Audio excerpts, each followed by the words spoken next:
And here we are. We got numbers. Hey, we got numbers. Welcome to ClevelandMoto Podcast 501. Spring has sprung, the birds are chirping, everything's awesome, riding bikes in Cleveland, Ohio, doing all the fun, cool shit. We got breakfast at dinner. Becky made us delightful. I mean, just so good. Delicious. It is really, really good. Yeah, it was super Blueberry nice. French toast. Yeah, blueberry French toast and scrambled eggs and all the good stuff.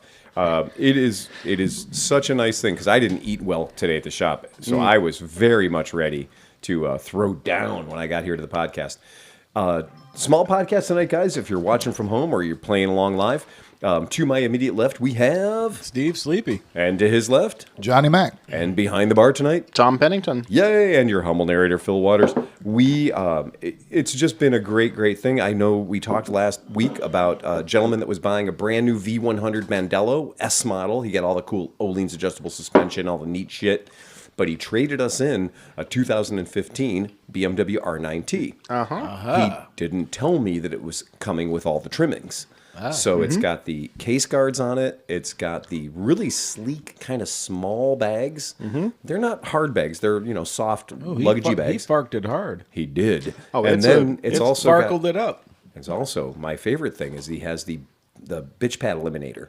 So there's a hump there, and I gotta figure it out because it looks like that hump by the bum stop. There might be a little hidden storage area back there to put your weed in there. Yeah. But it really is nicely laid out. He's got about 10,000 miles on it. But it was fun because since it showed up, I was like, well, it's a trade-in bike. I got to make sure it's good. Oh, yeah. And I have been riding that thing exclusively. I've put probably 300 miles on it in the past 3 days. And what a nice bike it is. And it's just perfectly maintained, really nice machine. And just, I've been a sucker for R9Ts since the day they came out. I've always liked them, and this is a good example of a bike that's fully broken in, runs great. Dave King, howdy guys, greetings from Texas. Well, that's the funny thing is that you've got it. You've been riding it for about 4 or 5 days now. Yes, yeah. So what did you ride this evening? I rode the Ewan McGregor bike. So today... So how was the contrast between the Ewan McGregor R9T? Well, the Ewan McGregor bike is the R9T Urban GS 40th Anniversary Edition. And I'll go ahead, I'll pull a picture up at some moment. Give me a moment here. But that is a totally different experience because at first the thing you can't ignore is it has TKC 80s on it. Yeah. So instead of two 17-inch wheels, it's got like a 19 on the front and a 17 on the back, and they are TKC 80s. I have ridden Dunlop 100% Pro off-road dirt tires that vibrate less than this bike Well, does. those are brand new TK. Like, Oh, they're my. nicely squared still. God, it is the most vibratory experience. He was pushing it across the floor at the shop earlier. I'm like, wow, man, that is just massaging your hands. As And you kind of feel the whole shop going when you're pushing it. And it is a stupid pretty bike. A very, very stupid pretty bike. And I can't, I'm not going to bitch. It is beautiful. I love it. Oh, it's yeah. super cool. And I'm very, dude, it has 430 miles on it. 430 miles is just not very many miles. And how many did it have before they put the TKC 80s on it? No, that's how they came from the factory. Oh, they did? Yeah, that's how they came. That is literally how they showed up. And the bike is how it shows up. Ich got the Akrapovich exhaust on it. I'll throw it down there, and if Sleepy wants, he can throw it up to the screen. I will admit, I'm a sucker for the Bumblebee paint. Yes, But I do like the black and silver R9T better. right, exactly. That is a lot prettier bike. No, that black and yellow gives me the willies. It does, yeah. Well, It's good. I came 1 millimeter from driving to Massachusetts to get the original. To get the reverse one, yeah. It had like 7,000 miles on it. And the guy's like, he just didn't believe I was going to drive that far, so he sold it to somebody else. Oh, really? I was pissed, dude. I had at the time, I had a trailer rented, everything. And I'm getting in the car. He's like, man, I just can't believe you're driving from Ohio, dude. Sorry, I had to sell it. I was like, you motherfucker. And that's like give me an opportunity to fail. Yeah, right. Before you punish me. I was like, do you want me to send you the U-Haul's receipt for the fucking trailer, bro? Like, come on. It's so. I offered him a deposit, I was like, let me send you $500. Like, who's gonna skip out on $500, man? Right, and that's a big part too. Is like I'm willing to throw the money down to prove the case, right? I think what happened is that as soon as people found out it had 7,500 miles and was as mint as it was, They started throwing him extra money. Oh yeah. he was like, "Oh, it's sold for $8,500, whatever I was paying, like 75, whatever it was." And yeah, I'm sure that's what happened. Some guy offered him the stupid money. And it is funny that this particular bike has the 719 package. So the 719 package, somebody could explain it, but I'm just going to go into it. It has the gold rims, which for me, that's a deal breaker. Yeah, I'm not a fan. I know. Deal breaker, not a maker.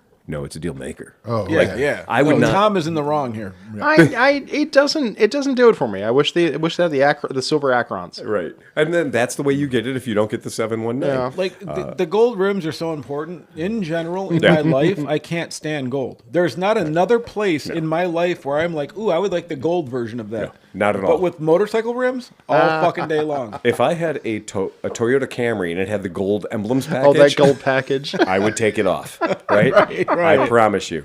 If I had a Buick LeSabre and it had the gold trim package, I would take it off. There's no doubt. I've been trying to trade my Africa Twins rims for the gold get the ones golds. for fucking That's ever. I mean, different. every time I'm like, some guy's like, "Oh, I really like the black ones." I'm in, dude. I'll put brand new tires on the motherfucker. Let's go. And then this, because the 719 package, it also has the yellow handguards. It has the, go ahead. It's got the higher mounted exhaust for whatever that's worth. It has the 40 years GS graphics. That's a sticker.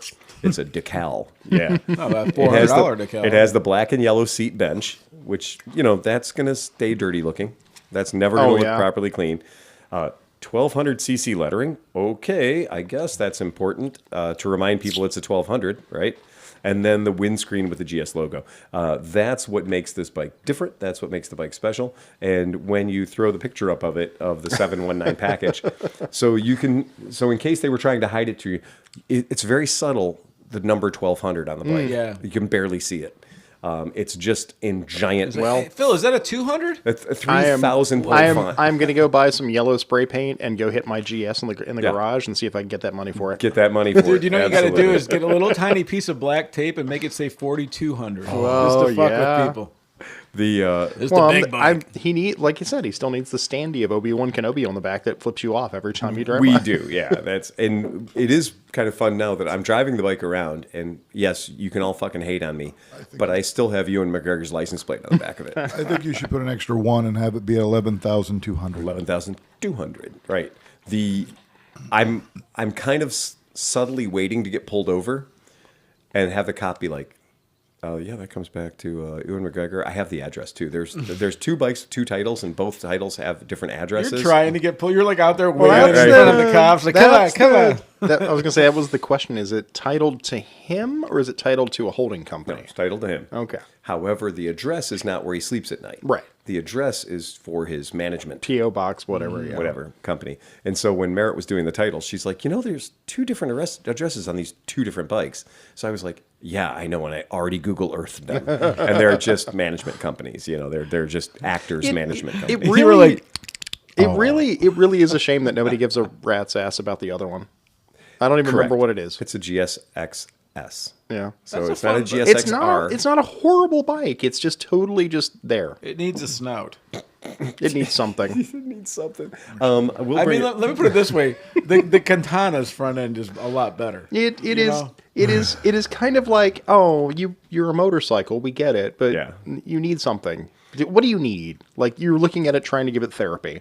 And it is, oh God, it is, yeah. And Moto Smith likes your bike. there are so many crimes. There are so many war crimes that are happening on just the front end of the bike. Because, a GSXS 1000 GT is a really nice looking bike. I mean, they're just really cool. And when you look at the X, which is a Street Fighter. It's unfair You can pull because it up whenever you want. it's sitting next to the Multistrada, Right. the R9T Urban, Yep. and then you get this thing, and you're like, oh, It's not. I mean, that angle, it looks dope as shit. Because it's pointing its face away from you. Right. Right. You This don't have is to look this at one. it. You're like, this is like when you see somebody at the bar and you're like, oh damn, she fine. And then she looks at you and she's looking at 3 different people. Right. Yeah.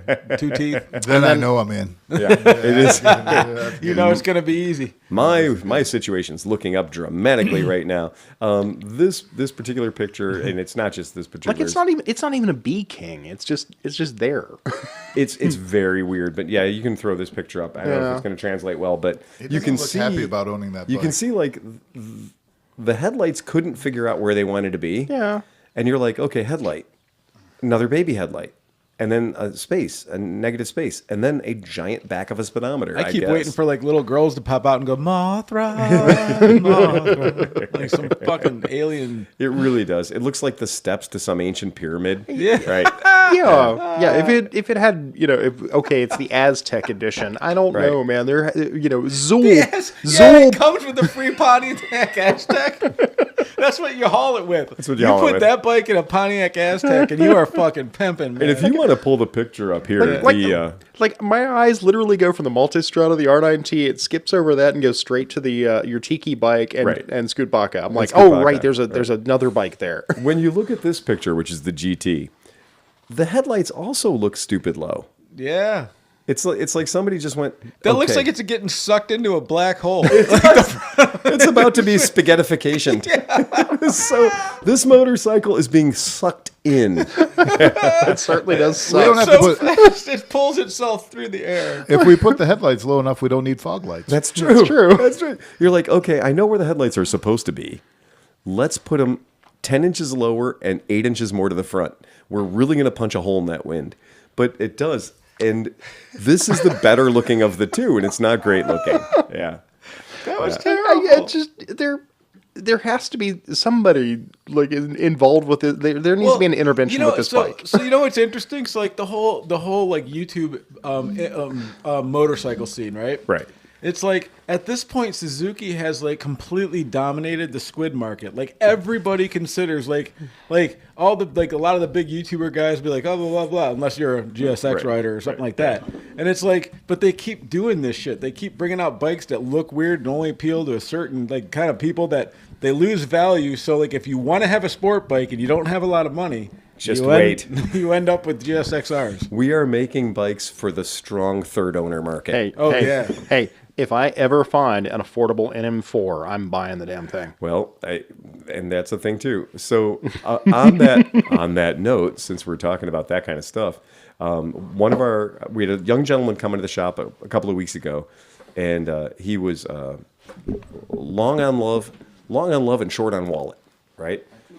And he came into he showed up in the shop, and he was particularly interested in our Suzuki GSXR 600, right? Oh, yeah. And this is an 07 motorcycle that we took it on trade last year. And Was that the one with the handlebars dropped to it? This is the bike up above the triple trees. Yeah, we'll talk about that. We'll talk about that. Yeah. So this is one of these motorcycles that the previous owner of this machine had decided he really wanted the front end of this bike to emulate those sweet, sweet drag bikes. Yeah. So what he did was he moved the clip-ons above the triple, and he dropped the triple down a solid 2.5 inches. I'm gonna go with about 3, almost 4. Yeah. So the clip-ons ended up being on the wrong side of the triple. Mm-hmm. That thing looked like it was falling on his face. It did.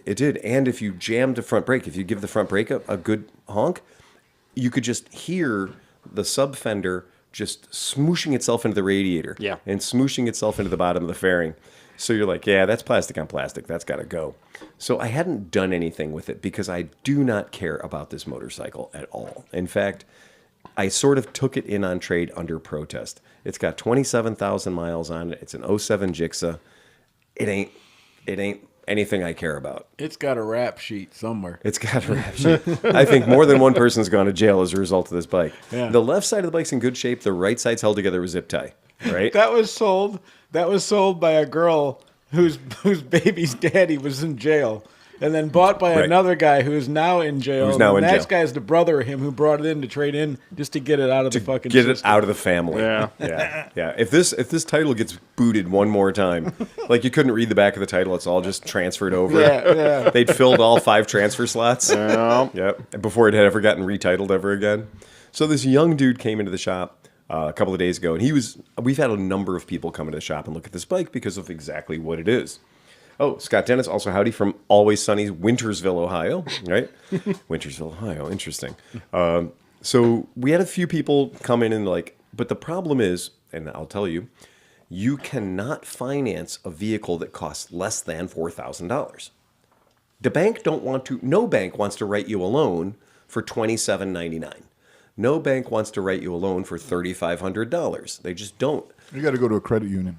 Well, and then we run into a problem where the motorcycle is, no shit, more than 10 years old, right? So this bike is like 18 years old, right? So we have an 18-year-old bike here.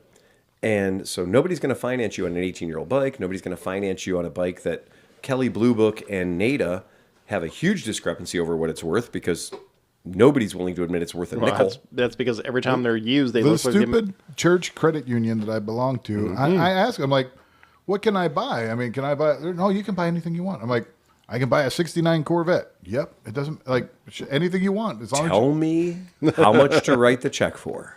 My Ohio Educator Credit Union's the exact same way. I'm like, they don't care. They don't care. Now you go to Octane Financing or Roadrunner Financing or any of the finance companies that the dealerships usually use, and they're going to have a lot of rules. They want to make sure that they're not going to be in a situation where they have to repo a bike and the bike is worth less than the repo. Well, I mean, you're looking at a bike that typically isn't in the condition that this one is in. Right. And that's still saying something because this one actually is in nice condition compared to the ones that I've usually come across. Nicer than most of them come to the shop trying to get service, right? At least It's not been spray painted. right. It doesn't have fur on it. Exactly. And the stator recall's been done. The voltage regulator recall's been done. Yeah. And aside from it, it desperately needs 2 tires. But here's the fun part of the story. The fun part of the story is we put $4,800 on it, mostly to just scare away the true dregs of society, right? So we figured $4,800. We know we're never going to sell it unless somebody comes in and physically says. It literally is going to be a shelf in 6 weeks. Or maybe somebody who wants a fucking track bike. Yeah. Right? So What, like that guy? I know, Right here that keeps buying bad bikes? Well, Oh, I got a good one now. let's talk about what actually happened, because what actually happened is kind of interesting. The kid came in, he's driving, he shows up with my truck with a snowplow on his truck a week ago. It ain't snowed in a minute, Yeah. but he's got a snowplow in the truck. It's got, JT's Landscaping or something on the side of it. And him and his bro show up, and they jump out, and they are the body fat content that only exists in 18-year-old boys, right? These kids are like And Sean's not here for this. lean Sean guys. is not here for this. Lean young men. Makes you jealous because you look in the truck and there's like 6 bags of McDonald's. Yeah. And fucking Oh, all yeah. and a coffee that's actually a melted They got milkshake. leftover Five Guys that still has the bukkake of fries in the back of it. Yeah. We're gonna stop for coffee. 3,000 calories. Yeah, Right? yeah. The Nothing kid but at sugar. work weighs 160 pounds. He shits thou not. He lives on Mountain Dew and candy. Yep. Right. That's yeah. all he just eats candy. Yeah, he'll hit 30 someday and it'll all stop. Yeah. Right. Oh, his dad's on an insulin pump. I'm like, don't you see where this is going? Oh my God. Yeah. A cautionary tale's right in your house with you. It's So coming from inside the house. negotiations ensued. The long and short of this deal is, drumroll please, we sell the bike to the kid for $3,000 and $500 worth of landscaping he's doing at my house, either right now or tomorrow. Okay. I'm having him do my spring clean out, and I'm having him move a bunch of pavers I've got, and I'm having him set up for wildflower garden. This is delayed, but this was important. I'm sorry. Very good. All right, get it. You're breaking news. Oh, hey. Apparently, yard work is currency at ClevelandMoto. Oh, yeah. Yeah. Yeah. We talked about it, man. We did, right? Yard work is currency. As we get older, that becomes way more valuable. I mean, I have traded for seafood, shrimp, housework, you name it. I traded a caravan for framing one time. I get it. I totally get it. I used to work at a shop where small white bags would show up, and it would be like oil change and a full service. Yeah, Okay. Okay. And that would be an 8-ball. You're like, I just imagine some dude in New Orleans with like a Oh, sock Bag- full of Oh, squid no. or something like No. Hey, I got this. You go over the shrimp lot, give me a bag of shrimp, man. We're in. a bag of shrimp. Oh yeah. Fucking sock of shrimp. Dude, fucking gross. Get you a couple sacks. Oh, man. They're all Hey, crawfish. from some fucking Dave's thing. got it right. Yard work is hard work. Yard work is hard work. Yeah, that's it. So anyway, so that deal's happening, and then yeah. so Tom unfucked it today. So Oh, yeah, Tom no. raised For once. For once. Tom raised it up to where it's supposed to be. Are No, the triples still on top of the? No, everything is where it's supposed to be. So are the clip-ons above or below the clip-ons are below the upper triple, which trips, is how they're supposed to be, which because is those how they're supposed to be. little tabs go into the bottom of the receiver. Did he have them flipped upside down? No, No. he didn't. Okay. Everything was about right. The only thing missing is there one piece of metal that holds the wires in place, but I've kind of got all that sorted out. So it is back where the way it's supposed to be, the way It's the way it's meant to be. Suzuki intended it. right, which it desperately needed. So They're that's good great. bikes. It's a great bike. Well, it's Is it fuel injected? It is. Then it's a good bike. because that's I mean they're basically the Bandit with a fairing, so it's a great bike. Yeah, I mean it's a across the rail 600. It's got fuel Yeah. injection. It's fine. It's absolutely fine. We got a hot one. Yeah, Swear- We got a big Swearinger's question. in. Where'd it go? There it is. Swearinger's in for 20. Hey, Where is- Swedgen. And he wants to know about his old his G400. So Dave Swerden says, "Where's Mitch tonight? Hopefully out riding that G400C." I think Mitch is. He was working here in town, so he was here in town doing a job, and managed. It was hilarious because we didn't know who it was. We just thought it was rando Some guy. random guy. Rando guy number 4. Yeah. Calls us and says, "Hey, I desperately." Bag of shrimp for currency. Bag of shrimp for Scott currency. Scott Dennis. So we're just like some random guys like, hey, I'm coming up there to look at that. I'm coming up there to look at that G400C. And we don't know it's podcast listener. We don't Yep. know it's Patreon Yep. member. We don't know it's the guy we've been talking about that's going to come out from Kansas City and ride the fucker back after DGR, right? So apparently he was a little nervous. He didn't want to wait that long. And so Renee just handles it like, okay, well, Oh, he sneak attacked you? we close at 6. You had already So told Renee- you'd already told somebody that we're closed. Renee gives him a hard out and says, we close at 6. And so I get on the horn and he's like, yeah, I'm coming up to look at that G400C, like the whole deal. I said, tell you what, I'll hang around till 6:20 because I have some very important Wednesday night drinking to do. And so I'm hanging around and then Mitch shows up and I realized, no, this is the guy. Yeah. This is the actual So he snuck attacked guy. you by a couple of weeks. Yeah, right. Okay. So he pops in. We don't know this is like a man of honor. That we don't know this is a podcast Patreon. We have no idea. And I'm like, oh, dude, the time is all off now. He's like, oh, because I broke a lot of traffic laws getting up here, so I'd be up here before 6 o'clock. But it was cool. We got the whole thing figured out and got the paperwork done. It was like one of the fastest bikes we've Yeah. ever sold. So the whole transaction happened most slickety lit, and it was great. Well, that was hysterical because Renee is pushing bikes back into the shop. yeah, yeah. And you're like, Renee, stop what you're doing and go fill out the paperwork. Yeah, I said literally, I was like, stop. Go do the paperwork. Go do the paperwork. Because the difference between Renee doing the paperwork and me doing the paperwork is about 71 minutes. Oh yeah. It's vast. Yeah. Sign here, and get out. Well, when I do the paperwork, then Renee has to do the paperwork again. Yeah. Right? So Right. we do the paperwork twice.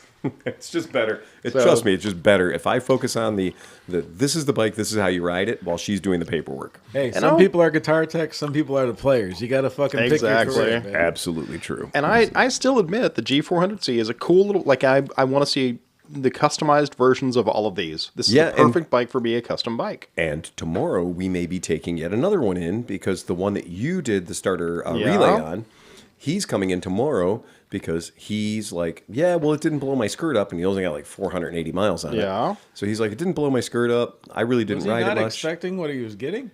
No, he wants to go back to a scooter. So he went. Yeah. He was a Stella fella, and he went from being a Stella fella, and you know he's covered in tattoos. He's got all the credentials, and he lives in Shaker Heights, and so he went from doing He the needs Stella. a modded out Liberty 150. What he needs is a GTS 300. I know. Because he's not a little boy. Yeah. So a GTS 300 is going to make his life complete because he has a problem where he likes to ride from Shaker Heights to further places away. So being able to go 80 on the freeway is going to be a nice thing for him. So that's going to be really nice. Well, the And funniest, having suspension on that side of town. Holy fuck, are the roads bad over there, dude. Well, they are. They're pretty 10 bad. years of my life. That's why I don't have teeth anymore. They all got fucking taken out by those roads. There's a whole lot of okay in the heights. Oh, yeah. I was about to say something, but apparently Scott Dennis has chimed in asking whether or not there's another 400C. Okay. We can probably make your dreams come true. Well, let me do some digging. If anybody wants to step up with wallet, I might be able to make a phone call or two and get one brand new in the crate. I think I know where some might be hiding in Chicago. So yeah, that's just a weird thing. I just thought that was to super. Jimmy fun. Hoffa. Otherwise, this one's black and silver, has about 500 miles on it, and just get a brand new Taiwanese starter It did, solenoid. right? It did. It is funny because that all does make a difference. Believe me, none of that is inconsequential. All of that is very consequential. So are you pulling up the Marini now? So here's the thing. I just thought this was kind of funny because I love the Amsoil sticker, right it is funny. It does look like we're sponsored, right? It's like lit up. It is lit up. It is perfect. perfectly It is lit. beautiful. Yeah, I gotta call them. Hey, Why- wouldn't you? How would you like to know what your product looks like on our podcast? Ta-da! We're just marketing Amsoil. Last week, John thought that would be a really good idea. Last week, John. Well, the funny part is y'all just bought me 27 box wines full of Bell Ray, and it literally looks like box wine. Tom, we've never actually talked about that, but for 25 years, I have been buying my oil 55 gallons at a time because that's what adults do. We don't buy a quart. We don't buy a liter. Yeah. We buy a barrel. It's environmentally friendly. Just think of all those plastic bottles you've saved. There you go. However, So we buy a barrel, we buy a barrel, we buy a barrel, and we've been buying barrels of oil for 25, 26 years. It's just fine. Didn't really think there was a problem with that. And then last time, Renee calls our rep to make our Bel-Ray purchase, because we do like Bel-Ray, and unless anybody says anything else, I'm going to say it's the best oil on the planet. And Renee calls our rep, and our rep goes, do you really want to make us coordinate freight? You know, because it's not just coming through the fucking mailman, right? This is a drum that weighs 700 pounds, and you should see us wrangling these drums around. Yeah. It's hilarious, right? And Tom just grabs them like one in each hand and moves them around the shop. The nothing but like piss and vinegar. Like true, if you don't know how strong Tom is, watch me try to get one of those Bel-Ray barrels off the pallet and onto the ground so we could roll it around the shop. Tom walks up and he's just like, get out of the way, Phil. And he just hip checks me out of the way and grabs the barrel and just drags the barrel down the shop. And I'm like, that's like a 700-pound barrel of oil, right? Okay, yeah. I digress. What do they call that? They call that something. idiot strong. Retard strength. Yeah, that's it. I didn't say anything. I'll do it. I don't care. That's what I was saying. Look, I believe in that. Again, What about Rotella? what about Rotella? We got gallons of Rotella. Gallons of Rotella. No, but every What's the, oil thread ever. Yeah, but T6. It's just as good as any other. I will trump anybody who comes in and is like, well, Rotella, 20W50. Blah, blah, blah. I'm like, yeah, we have in the fucking back. we have 20 gallons a whole of it, rack dude. of it, man. Yeah, I have a whole rack of it. Don't you fucking try to fucking stump the chump on me, pal. That's what I put in my shit. I'm sure Hey, you you've know what? never heard of Rotella. I am sure you've never Let me heard guess, of you ride a KLR. How many fucking You know the what? double stack? You know what? fucking I got boxes? all the T's. iPone Got T4, T5, iPone T6. strawberry, bitch. Yeah, iPhone strawberry. Yeah, you know what? We're so retro. We run iPhone strawberry as 4-stroke, straight 30, baby. Taking out Stella crankshaft since 2002. Yes. How many crankshafts have you changed? All of them. So yeah, y'all got me 27 wine boxes. They are box wines. Isn't it hilarious? Our rep was like, "Don't buy it in the barrels. You're losing money. Buy it in the Bags. 50-liter bags. Like it's crazy, but I think they're 50 liters, and they are boxes that have rubber bags inside of them." Mm-hmm. And then, they've got the little dispenser-matic on the side and the whole thing. And they look so adorable stacked up. Cafeteria milk boxes. It is cafeteria milk boxes. You're just going to put them into a gun system? I'm not kidding. It is. I literally want to write wine down the side of them because they look like wine boxes. Asti Spumanti. That's Franzia. Valentino and Rossi. Yeah, it's Franzia. That's the one.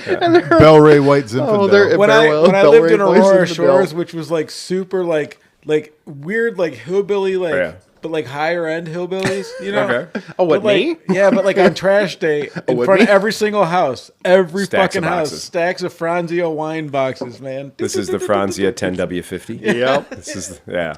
And The, they're actually really nice. I've been using it lately because I've done several oil changes. Yeah. And you turn it because I'm used to it leaking. Yeah. So you open it up and you do the thing. You pour it and you close it. They actually close. They don't leak. Matt Davidson says, just logging in to say, I hope you all go home and enjoy intercourse with your hat. Yep. Yeah. And he found the appropriate emojis, too. He's on target. He's absolutely You know what? on You know what? target. We should get trucker hats and just write "fuck" across the front. I have 71 trucker hats I don't wear. Well, I wear a no, I lot mean of it's hats. merch. If you ever see me in a trucker hat, no, merch. take my keys away. Merch. Yeah. We'll Just get Renee merch, on that. More merch. More merch. It's We'll all get about, Renee on that. It's all about the merchandising. Merchandising. So it is Chianti W50. Chianti W50. Absolutely. Well played. Fuck yeah, dude. Yeah, we serve only the finest That's Beaujolais. I My realize fava beans. I realize it's a little bit of a problem for the people that don't watch the video that just listen to the podcast down the line. That's why we just have to say And that I there's a know comment. that so we there's can a include them chat in it. going on. This pairs well with a 1972 CB750. Oh my god! Well, it is funny on the new Royal Enfield. So the previous generations of Enfields have always run 10W60 oil, right? So 10W60, and we kind of got the world used to that. We're like, oh, it's 10W60 oil. Is that in the gearbox? That's gear oil. Well, that's Don't they run just kerosene, that's in the motor, lamp right? oil? So inside the motor, you had your 10W50 because the Guzzi, it is historically speaking, has needed a extraordinarily powerful fucking starter. So Guzzis historically have a starter that you would pull off of like a Cummins. Yeah. Okay. That's just I think a Chrysler Crossfire from like 1957 is where they got a DeSoto transmission. completely ridiculously It's oversized starter. And that's why they go 10W60. They go 10W60 because it's a big fucking V-twin. Yeah. So it likes thick oil when it gets hot. But if you want any chance in shit of getting that bike to start at a temperature below 40 degrees Frankenstein, you need to have thin oil. I mean, my Ambassador has a lawn tractor battery Of course. in it That's- because that's what you do. That's what they were designed to have. So But it's interesting though. Like now, trucks and bigger engines and things are all going to thinner oil now. Like when you get like now that I put that, well, when we put the new engine in my Dodge a year Right. ago, they changed it. Now it's like a 5W20 or something And like that. that's so they can get into the hydraulic lifters. right. Exactly. Exactly. Yeah. Right, so your lifters You don't remember crash. you had some lifter problem there for a while? Yeah, just a couple. the Dodge of Theseus. Yeah. Well, so Guzzi now has changed their motor design. Yeah. Totally. So now the clutch is bathed in oil. And it's not its own special flavor of oil. No. So now the clutch, instead of having one giant car friction plate, pressure plate, it is now a whole stack of little plates, just like a motorcycle clutch. Because to sort of give this a whole workaround, Phil and I both have been in training to Yeah. become certified Moto Guzzi the past 3 days. Yeah, as of And today, we are certified Moto we're Guzzi certified Moto mechanics, Guzzi yeah. mechanics. And the fact that I've worked on Moto Guzzis for 20 years, Right. Yeah. and looking at all of the things that are in the new V100 motor, because this is really what we ought to be talking about, is the new V100 motor is freaking crazy. We'll rub against it. Yeah. Yeah. I'm going to rub off on it. I mean, I mean, that bike is fucking beautiful. It's- so I would it's like to hear more amazing. about the engine. Okay. I'm going to tell you two words that have never been in the same sentence ever. Moto Guzzi and 115 horsepower. Yeah. That's never happened before. it is, that bike is amazing. Moto Guzzi and 10,000 RPMs. Yeah. Like, that's never been around each other. Moto Guzzi and Desmodronic. Right. That's also Because true. when he said that, I went, what the fuck are you talking about? It's a really, really interesting thing. But what's funny is when we uncrated the bike, and I looked at the side of the bike, and I saw a normal, 100% completely normal Nippon Denso starter, like would be on any 750 motorcycle on the planet. I went, well, that's never going to work. I was like, what optimistic cocksucker came up with this? That starter is way too small. It's the size of a beer can. And I was like, that's weird, because normally on a Moto Guzzi, between those big jugs, between those giant V-twin, is a equally large Volkswagen starter. Because And I mean a Volkswagen Beetle starter, like an old 1600. Even when you go with the Vallejo, Vallejo aftermarket, you're like, this is still a little bit light. Right. So long and short of it is, they redesigned the thing so that it runs now instead of on 10W50 or 10W60 or 20W50 oil or what have you, it's literally speccing in for 10W50, which now made us buy more weird oil. Different weird oil. Yeah. Is this oil pink? Right? But it's also liquid cooled. Yeah. So that's another weird thing because nobody's ever had a liquid cooled Moto Guzzi before. That motor, because I want to look closer at the V7 V8 85 motor, I guess I should say. Yes. But the V100 motor is just magical. It is magical. It's smaller, it's lighter, and it makes way more horsepower. And How bad is it to use all-car automotive coolant in a motorcycle? Oh, good. I'm glad you brought that up because go. that just came up in our thing. Exactly. I love that. So here's the weird thing. For years and years and years, people have come into my shop. Waffle bar in the Rotskeller. Waffle bar. Yeah. It is so. It smells like. Oh, yeah. It smells like blueberry. smells French like an toast in here. IHOP. There's blueberry It's like- pancakes. I feel like in we here. should fight or throw somebody through a window or You something. know, a Waffle House. So here at the Waffle House. At the Awful House. Yeah. So we've always had these problems. We get phone calls. I'm going to say probably one call every 2 weeks. Hi, I'm calling about my I'm calling about my Aprilia. Okay. I need coolant for my Aprilia. Okay, yeah. What kind of coolant do you think you need? Because now I need to know what generation of Aprilia you have to know who Piaggio was in bed with at the time, to know whose coolant they spec'd out in your manual. Because generations of Italian manuals, they will have had associations with the fascists at AGIP. They've had associations with Castrol. They've had associations with various different manufacturers. Well, and everything with Aprilia, my experience, Yeah. the time I had mine, was every single part on it in the manual will be like, only use exclusively the Aprilia thing, Right. the crush washer. You can't just use a crush washer because this one is milled down to 0.0005 millimeters because it actually fits inside the part that goes into the thing and it crushes. So if it's even a fucking C hair bigger, Yeah. it now destroys the whole Congratulations. inside of your motor. You blew up your motor. Yeah, but that's Why? only like one of 100 parts that are Because all you like used that. a metric crush washer. Yeah. That is used on 97 other motorcycles. Nope, but you can't use that one. In fact, So- I forgot to give the guy. I bought a bag. So if you need some Aprilia crush washers, I got a bag of them. I went through one time. I was freaking out over a lot of that Aprilia stuff. And I was nerding out. So I took my mics. So I took my verniers and I went through all of that weird shit. And I was like, oh my God, this is this part. And I just went through and I made an index of it. And I was like, okay, these are the Aprilia ones that are $7.38 a piece. Yep.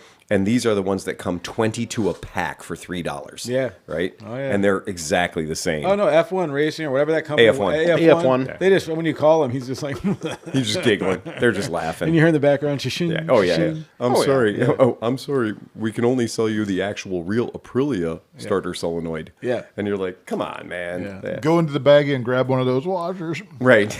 it's so. When we were doing our training today, I get these phone calls from people that are like, well, I can only use Motorex Super Slip double dark pink purple coolant in my vehicle, and it has to be it's uncut, pure, glycerol, whatever the hell. And they're just so fucking freaky about it. And I'm like, dude, go to Napa, go to AutoZone, get the shit for aluminum block motors for European cars. And I was like, this is what I've been telling people for fucking 20 years, right? And today in our training, yesterday in our training, the official god of U.S. tech training is like, go to AutoZone. He did. Buy the pink colored Peak brand. Peak brand. No race team runs Peak brand coolant. That's for welfare people, right? Like Peak is not the best coolant in the world. It's not even Prestone, right? So he literally says, go to AutoZone and buy pre-mixed 50-50, diluted out, pink for European vehicles. He name checks it. He throws it up $20 a gallon for a gallon. Yeah. Right. Whereas the spec coolant that we've had people with Ducatis and whatnot coming in, I can tell you, is not $20 ein gallon. It's $20 ein pint. Oh yeah. And Fuck yeah, I mean, man. you're literally dealing with propylene glycol, water, And food dye. and food dye. Well, that's what I figured. I'm like, fucking is. if this is made for all makes and models of car, it's made for all makes and models of motorcycle. And But people they who are, get you in those fucking forums, That's how man. they You get get on you. the forums and the groups, and these fucking Italian guys are like, "No, they'll come and kill your firstborn if you put anything but Motorex in that." You know what? At one point, they had like abrasives in there, like for older ones, Well, like for a that- cast iron that- block, the abrasives or something like that. That bullshit that GM spec'd like 20 years ago that fucked up every head gasket in America. you guys ready? Silica. So what it was silica, and the idea was if you put a little silica in your coolant and it runs through the motor, then it's going to clean all the detritus and all the boogers that from old coolant that would break down and would get, because your coolant goes into a reservoir, and the reservoir is not a sealed reservoir on these. God, I got in a deep dive today. But anyway, there's a lot of air ingress, there's a lot of moisture ingress, a lot of condensation ingress in the motor, and you end up getting these boogers all through your motor. So the idea for a hot minute was Prestone and all the other companies went, this is a great idea. We're going to throw some silica in there, sand, and we're going to throw that in there, and it's going to clean everything out. So it's going to clean everything out. It's going to clean the passageways. Your oil's going to cool better. But then they started noticing they started building engines out of aluminium.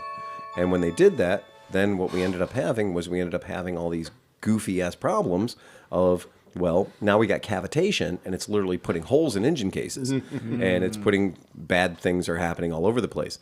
And we're also having your water pump impeller is made out of, dihedrium, whatever the fuck it is, and Plastic. Yeah, and plastic. plastic and perspex and all kinds of weird materials, and the silica is just destroying that shit. So there came a big push where certain companies said, if your coolant is acid green color, don't use it. We are going to offer a silica-free blend that is going to be some other color, and then it was just off to the goddamn races. Because, Tom, okay, we're going to play the game. Raise your hand if you've seen pink coolant in a vehicle. Well, what is it? Okay, hold on. Yep. Raise your hand if you've seen orange. Keep it up if you've seen orange. Purple. Yes, Green. Blue. yes. Straight up. That's diabolical because then it's like windshield wiper cleaner. Oh, It yeah. is like windshield wiper fluid. Yeah. Straight up fucking yellow. Like mustard yellow. I've seen... Prestone kind of is that. No, but that's the acid green. Okay. That's the acid green color. That is acid green. The yellow color is straight up mustard yellow. It is, yeah. And so I've seen all of these in working on all kinds of That- different vehicles. When I pulled the coolant out of my Element, it was like emerald green with metal flake. And I'm like, what in the ever-living fuck? And they're like, oh, you can What do only they call use... that? Chartreuse? Something weird. Chartreuse metallic? Yeah, chartreuse metallic. Chartreuse Like, metallic. what in the crap did you guys use in this thing? So that's what that is. And just to let you know that I love it when people demystify stuff. Yeah. And when they mystify stuff, and they're just like, so what is water wetter at the end of the day? I was going to ask you because I had to put that in my bike. So for my track bike, Well, yeah, because track bikes can't have... so I'll help you out a little bit with that. So in the old days when we were racing, we weren't allowed to have any glycol on the track That's because it. when the Glycol. glycol spills, when your bike overheats, when liquid cooled bikes started going on racetracks, and somebody popped. Excuse me. nice. All right. Waffle House. that kind of like awful house. So when somebody pops a line on the track, right, and you spill out a half a gallon of Prestone, well, everybody else crashes. Right. Because that shit is slippery. Yeah. And then the dogs come out and die. And they say it's right? really hard to clean, too. It's super hard to make go Yeah. away. So it takes an insane amount of kitty litter and water to make that glycol go away, and it's super slippery for a long time. So tracks across America started saying the only thing we want to have in these motorcycles is water. And everybody went, no, my motorcycle will explode. Well, actually, they didn't explode. It was the weirdest thing. They didn't explode. And then Redline came out with a... You already had half water to begin with. Exactly. Correct. Exactly. Your strongest coolant you're going to buy is never more than 50%. Well, let me strike that. You're adding 50% to it because you can buy concentrate. Correct. And then you add 50% of Because that was the distilled water to the it. other part of the conversation today was you could buy straight up and then water it down to 50-50, or you can just buy the 50-50 like everybody should. And I always buy 50-50 because it's clean water. If unless you're yeah. using distilled water with it, you're just better off doing the premix. Okay. Now, let me tell you about water wetter. So water wetter comes out because there's this need where people are saying, I just don't trust having only water in my radiator. Turns out water actually does work really good in radiators. It's fucking amazing. Unless it freezes. Unless it, There's your well, problem. There's your problem. Is it freezes. Water itself in a radiator is not a problem. No. It is perfectly fine. It is 100% cromulent. However, we have an issue with the freezing point of the water and the boiling point of the water.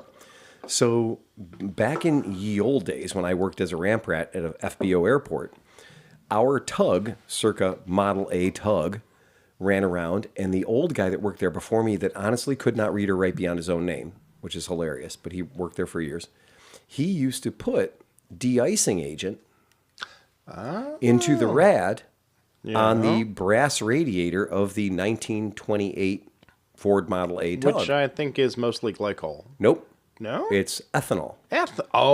So that makes sense. So the patented product that you're buying when you buy water wetter is you're buying a very tiny bottle that you're going to be adding to water. You're paying an astronomical amount of money per ounce for this product. So you can go on the racetrack because water wetter is the only thing that is legally allowed on most racetracks, and it has a vicious pink color. Blue now. There's two. Yeah, there's two. So you can do water wetter in pink and water wetter in blue.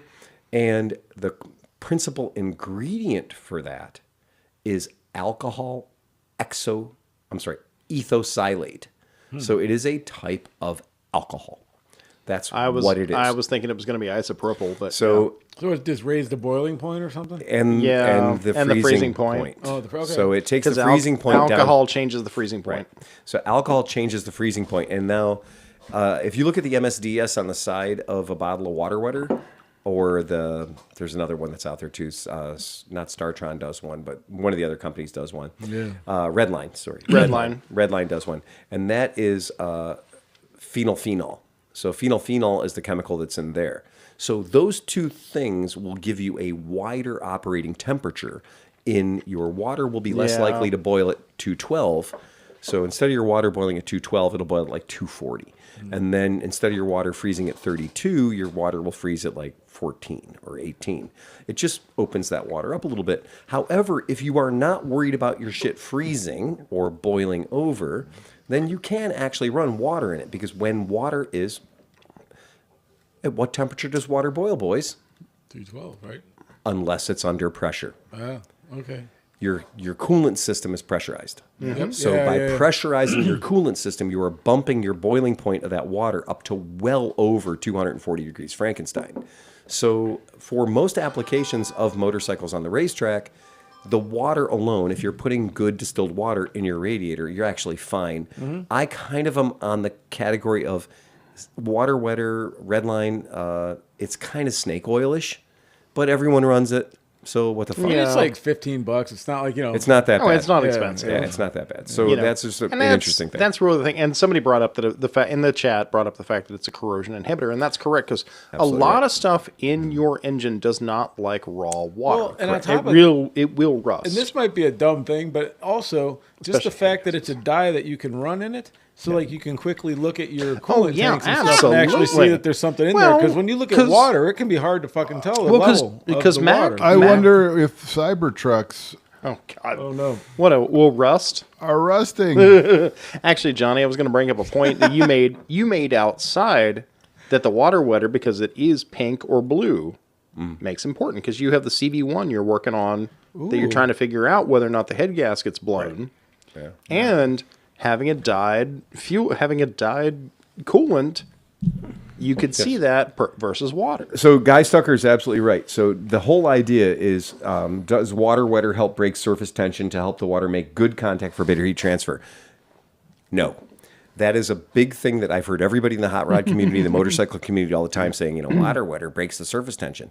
Yes, and if you've been dropped out of a helicopter from 700 feet and if you throw a rock out in front of you, the rock will break the surface tension on the water so that you will enter the water and there won't be any surface tension on the water, and then your body will go into this water, and instead of hitting concrete, you will then hit disrupted water because the surface tension is gone, and you will then proceed through the water gaily forward, and you won't die from the impact of falling 500 feet into water. But you're going to hit that rock.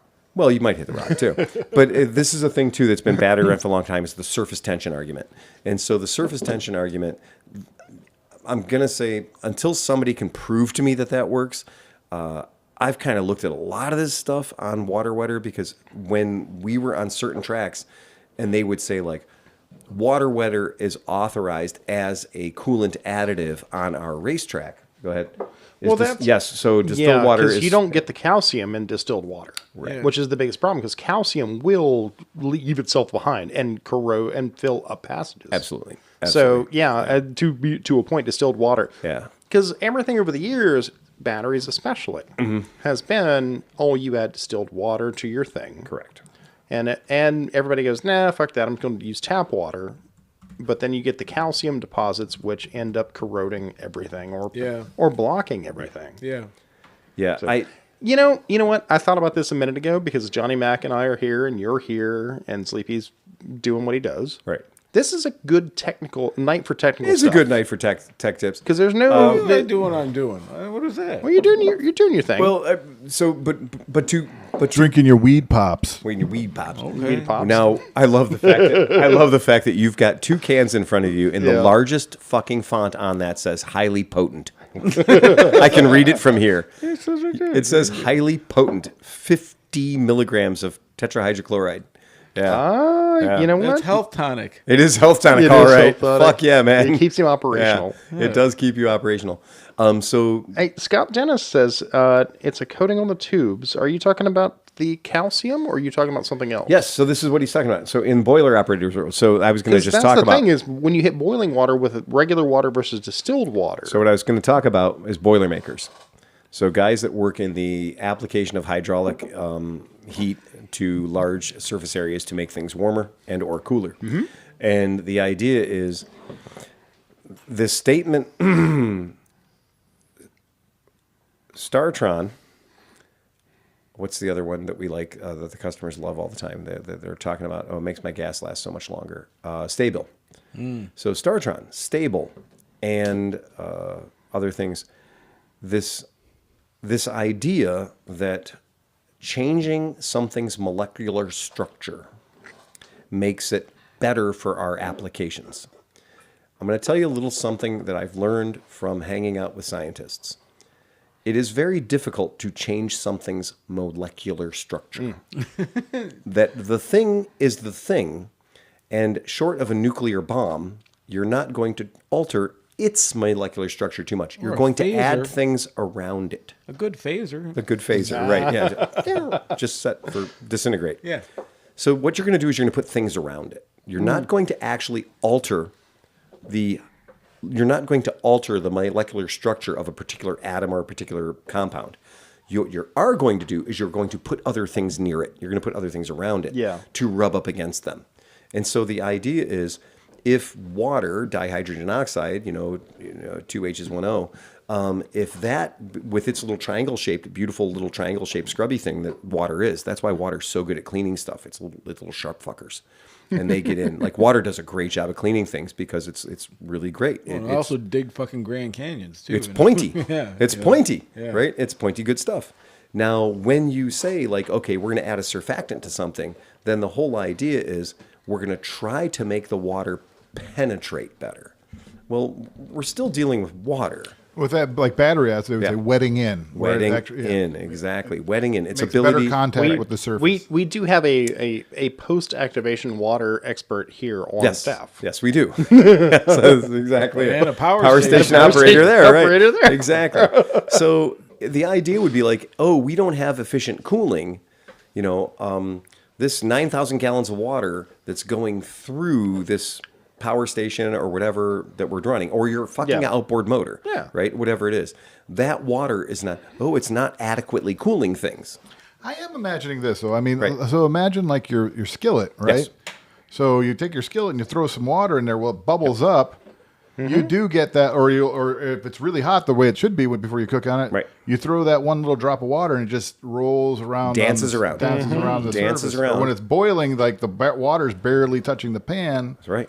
So there are gases there- happening there between the water could and the be some pan. things, yeah. So the gases that are happening between the water and the pan are what that little drop of water is dancing around on. Yeah. Now, consider, if you will, for a second, the existence of... But that pan is a lot hotter than your motor. Than your motor. Right. Hopefully your frying pan that you're doing that is not 240 degrees or something Oh nominal no, for the my last operation. Vespa, it definitely, when I spit on it, it did that. After it seized, When my it was- EGT said 1275. That's for exhaust gas temperature gauge. So here's why I say, think if you would about your grandpa's outboard motor. And your grandpa's outboard motor has water going into it and water coming out of it, and the water is used to cool it, right? That's how it works. There's a water jacket. The water comes up, it cools the piston down, and then water goes out of it. That's fine. And nobody ever said, oh, you know what? To make these motors more efficient, we should reject using all that nasty, nasty lake water or that nasty, nasty salt water, ocean water. What we should do is we should go to a closed system and use water wetter. Now, do you know what's more expensive than the motor in like a 1,500 horsepower, 35-foot boat? Precious little. I was going to say two of them. Yeah. Right, two of them. Right, two of them. The best ones do have an enclosed system. They can. I like that too Yeah. because then you're like, Because that's heating the water for your shower and all your other fun stuff. and it's Yep. it won't when you go to winterize it, it has antifreeze in It it. Not, literally has. It's not going to freeze, and it destupidifies a lot of boat ownership because a lot of people will own a boat in an area where the climate changes and they won't correctly purge the water out of their boat, and they'll damage their motors. But it is still a thing that extraordinarily powerful, extraordinarily expensive motorboat engines will in fact run. When you look at that giant 450 horsepower Honda that's hanging in the back of the cigarette boat or whatever, and there's a stack of 5 or 6 of them out there in these days, what you're not seeing is each one of those is running a closed loop cooling system. And that's because water does a great job. Water does a beautiful job. And it really, really does a great job. Now, adding surfactants to it is not going to increase the cooling ability of it that very much. It makes you feel good, but it's not going to change your dynamic performance. it's my race bike, man. Every little bit counts. Bingo. And that's where we have the problem today at the shop with a guy that was putting 94 octane Yeah. octane gas in a bike that had 10.6 to 1 compression ratio, and he's wondering why he's on his 17th spark plug and his valves look like, a crispy chicken, right? Blackened southern fried chicken. It ain't great, right? Well, that's- Octane don't make you go faster, right? It's so funny though. A lot of the guys like they're worried about the tunes and trying to maximize their power out of a track bike. I'm like, they're like, do you want to do a tune? I'm like, yeah, the stock one, whatever makes the remote. I will never use all the power that's in the stock motor. Some of the best tunes in the world are set up for 85 octane. You will never. Okay. I don't care how good you could be. And I don't think there are any Formula One racers or anybody listening to us right now that's like at fucking max whatever the hell. You're not an expert. You will never be able to outride the bike you're riding. My guy Right, today, 100%. dude No today question. told me that 94 octane in his Navi Yeah, changed his world and made the bike better. that bike, That the is called- what do Navi, they call that? That's the when somebody gives you a sugar pill. The Placebo. effect. placebo. Placebo effect, The Navi is made to run on gasoline that has the bugs strained out of Yeah. it from the jar. Yeah, pretty much like using RM2, like like- using American language, probably 84-ish. But you know what? Yeah. I watched a Navi cruise past an intersection on the way to the cast tonight. Yeah. That sucker, I mean, granted, the person riding it weighed 102 pounds, but that thing took off from the light pretty is- good. I was like, hey, that thing's moving, man. I'm still in the fuck Navi crowd. John's They- still in the I love Navi crowd. The Navi. If somebody wants to donate just- one to my cause, I'm just they doing will that. run on kerosene. The long and short of it is, it has 2 drum brakes, Yeah. 1 carburetor, Oh, it was a noodle of a bike. It was. Oh yeah. I'm out when you say carburetor. 2 valves, Yeah. right? And How much are they in India? $589. The second valve is made out of jerky. It is the definition of enshittification. Yeah. Right? It is how cheaply can we build it and still wear a Honda badge. Right. Right? And that's exactly what leather it is. flap. I mean, don't get me wrong. I love the concept of the bike. It's a and reed valve 4-stroke. if you could sell that bike, Atmospheric valve. if you could sell that bike for like $1,200, I would be in. It's got a constant loss power system. Yeah, right. We rarely punch down, but the Navi is totally punchable. Every time somebody brings one to the shop, I jump on the bike, I take it for a rip, And I'm like, okay, here we go. Go grab a carbureted Buddy 125 and let me send this fucking thing to school. Yeah. Right? Let me just tell you that 1978 technology that they're selling in the Navi. Yeah. We linked the brakes. How? With a 6-foot-long piece of cable. Now, the Metropolitan has the same exact It braking does. system. And that tells you all you need to know. If only they could have the ratchet crank-up kickstart system off of the old Of Honda the Express. QT50. Crank. We crank it, push the button. That was amazing. I loved that. You crank it, crank it, They didn't push. think we were going deep enough. We just got a question for you guys. The Oh, two no. people that could totally answer this too. What's that? Oh, 60s. Okay, Oh, 60s. yeah. 60s. So like a So the question is, what's your take on old '60s two-strokes and octane? Good. like a wire, yeah. Like an Okay, R5 guys. or something like that. Good, because I've built 7 H2 motors. Yeah. Actually, I've had 3 or 4 of those H2 motors take me quarter mile at a time down the track. I would get in long arguments with Fast by Gas, and I bought buckets of Weisco pistons. And so I can tell you, I have gone into those forbidden territories. Here's the trick. With old two-strokes, you should, before you do anything, a multi-cylinder two-stroke, let's go multi-cylinder, just because we're going to go with multi-cylinder, because it's just probably It's probably easier. what you're fucking jerking off to. Yeah, if Okay? you- You're what not it- jerking off to a single cylinder two-stroke. You're jerking off to a multi-cylinder two-stroke. Let's just admit it. You have the words H1 or H2 in front of you. At the very least, you have an An RD250 in your head. or an RZ350 or something. in your head, And there has been a right? guy with an RZ350 ripping through the Yeah, he's a neighborhood lately. neighborhood guy. Yeah. Neighborhood dude. So. Okay, so here's the way it works. Keep in mind, these motorcycles were built in the 70s and early 80s. So, one, octane ain't now what it was then, boys.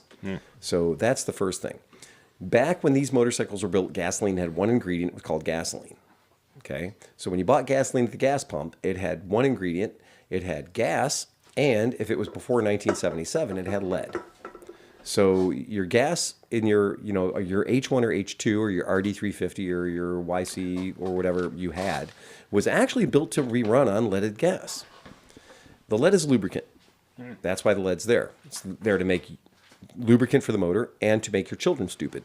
That's what lead's for. And here we are. So here we are, and you can buy disco pants and haircuts. So keep that in mind first. Second thing, your octane, if you are not familiar with it, you should go online and you should find a chart that compares. We called them octane whiz wheels back then. We'd actually have a piece of cardboard that was printed out, and it had your octane on one wheel, and it had your compression on another wheel. And also you had a little window on there you could set for your timing, standardized timing, before before top dead center, and you could set the whiz wheel, and you would go through the whiz wheel, and that would tell you, based on your compression and based on your timing, how much octane you should be running in that particular motor. Also, if you're an aviation guy, you'll understand that like avgas sold at airports, which used to be leaded and is definitely ethanol free and all those other delicious things. But, that's cranking and a real world octane number, a research octane number. Keep in mind, pump octane number is research octane number and motor octane number. Those are two different numbers. So research octane number is the old way. And the old way was research octane number, and we'll give you a quick and down and dirty example. So research octane number of 95. That you go to Germany, you get off the airplane, you see the gas station, and you see the cheapest gas they sell. The cheapest gas they sell at the Esso station is going to be whatever the lowest price is, and it will say 95. Okay? Then it will say 97, and then it will say 99 or 100, right? So go ahead. 99 Tuschluftballons. So that's the way they do their gas there, is a research octane number. Back when we were young kids, our grandfathers had AKI, anti-knock index, is a method to measure their octane. Now, there is motor octane number, and other cultures will use motor octane number, and motor octane number has kind of gone away. But how our country does it is that we use the research octane number, let's just say it's 95, and then we use the motor octane number, and let's just say it's 84. We add those two numbers together, we divide them by 2, we end up with 87. When you look at the gas pump and you're buying gas at the Sheets or wherever you buy your gas, it says 87 RM2. It doesn't say 87 RON. It doesn't say 87 octane. It doesn't say 87 MON. And it doesn't say 87 AKI. Now, keep in mind, these numbers, as they're tested, will change between a cold motor and a warm motor. That has to do with the testing facilities that are determining the octane of the fuel they're selling you. The fuel that's being sold to you, the lowest number on the gauge will be the left tank under the gas station, 5,000, 10,000 gallons, right? The highest number that they sell you will be the right tank under the gas station, 5,000, 10,000 gallons. Everything else will be a blend of those two done by the blender pump. So if you click, I want 94 octane at Sunoco, you're going to get the first gallon and a half or however long that hose is between the little nozzle that you're putting in your bike and the base of the pump at the blender, which could be a gallon. You're getting what the last guy bought. So if you're only going to put 2 gallons of 94 octane in your bike because you've got 13-to-1 compression, you're God's gift to drag racing, right? Then you want 94 octane, but you just got it, and the guy before you was putting gas in his 93 Buick, so he's putting 87 in. That first gallon of gas you pump out of that pump is 87 octane gas. And I've measured it a couple of different places, and it's between half a gallon and a gallon, depending on how they get their plumbing done, right? So the long and short of it is you may be paying for 94, but you might be getting 87, or at least half of it. That's why when you go and buy like at a race pump, Yeah. it only says 87, and that's all that comes out, or whatever, 97 Correct. or whatever. So It's just when one thing. Right, when you are buying race gas, if you're at the track or whatever, when you're at the track, you will see, in Mid-Ohio, I'll just use Mid-Ohio as an example. You'll see one pump, and the one pump will have 89 ethanol free or 90 ethanol free, and then it'll go like a 92, 94, 96, and 100, and then there's like one spicy pump that's like 104. Yeah, and that shit's Right. like $9 a gallon. And It stuff. is. And it's like, and it's for such specialized cars that So the cars are going don't make. You should be very much aware of that.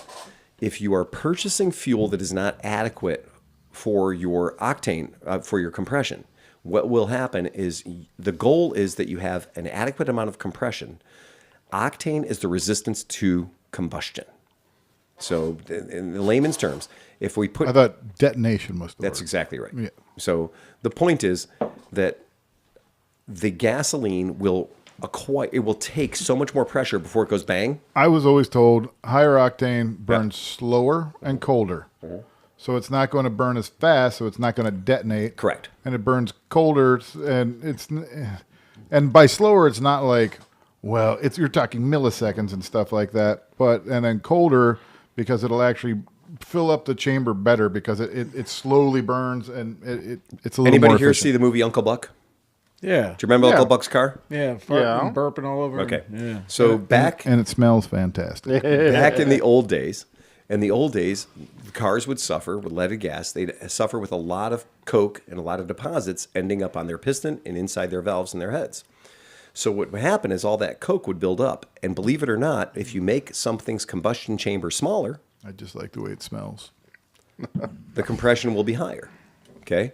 So if you add a whole bunch of crap inside your motor and you coat the inside of the walls, not the inside, the top of your piston and the bottom of your head, if you coat that with all these remnants, this crap, if you coat it with all this coke, then you have less space inside your piston. Less space above your piston underneath your head. That means things are getting squished tighter. And your gas will then pre-detonate. And this will create knocking and pinging. And then the advertisement used to say, knocking and pinging, go to Shell Ultra. Oh, yeah. Knocking and pinging, Shell Ultra will stop knocking and pinging. Our problem back then in the old days was we had vehicles that were running carburation. They were running so insanely out of tune. We were nowhere near the stoichiometric mix. Usually really rich. Super rich usually. Yeah, because you shut them off, they just go. Well, that was the thing behind Tekraline.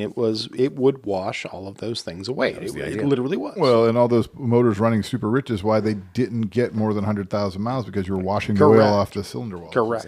Exactly. So the Motorsmith Garage says, make sure to give your buddy gas first. Yes.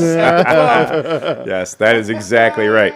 So yeah, hey dude, I'm gonna want to hit this. Yeah. I'm gonna pay for it. You can come I and hit this. only need about a gallon. Perfect. Come on over. Come on over here. Come on, let's go. Oh, hey, you guys line up. This one's on me. Okay, you get the first gallon. I'm gonna get the second gallon. Yeah. Or just wait until you see like some guy some asshole with a Porsche or Corvette go in there. Yeah. And he's gonna buy the high octane. You're gonna slide in behind him and get the high octane if you need high octane for your bike.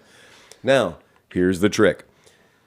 90% of people that think they need high octane for their bike are wrong. And that is absolutely true. And when I was a young guy and we were doing a bunch of drag strip stuff, we thought octane was the answer for a real long time. In fact, I was stealing a lot of gallons of it from the airport. And what I learned was I'd bring the avgas in, and my shit would run slower. Oh, wait, are you kidding me? I got my compression up 12.6 to 1, 12.7 to 1, and I'm running slower on the avgas. So I was running faster on 93 or 94 pump gas than I was running on 104 or 106 avgas or 100 octane avgas. I got 6 points of octane difference between the two. But remember, they don't measure octane for aviation as RM2. Oh, so now we're playing in a different field. Oh, the sign said I could go 100. Yeah, but you were in Canada, and that means 62 miles an hour. You're going to jail, right? So there's different, they got a different word for everything. So let's talk about two-strokes.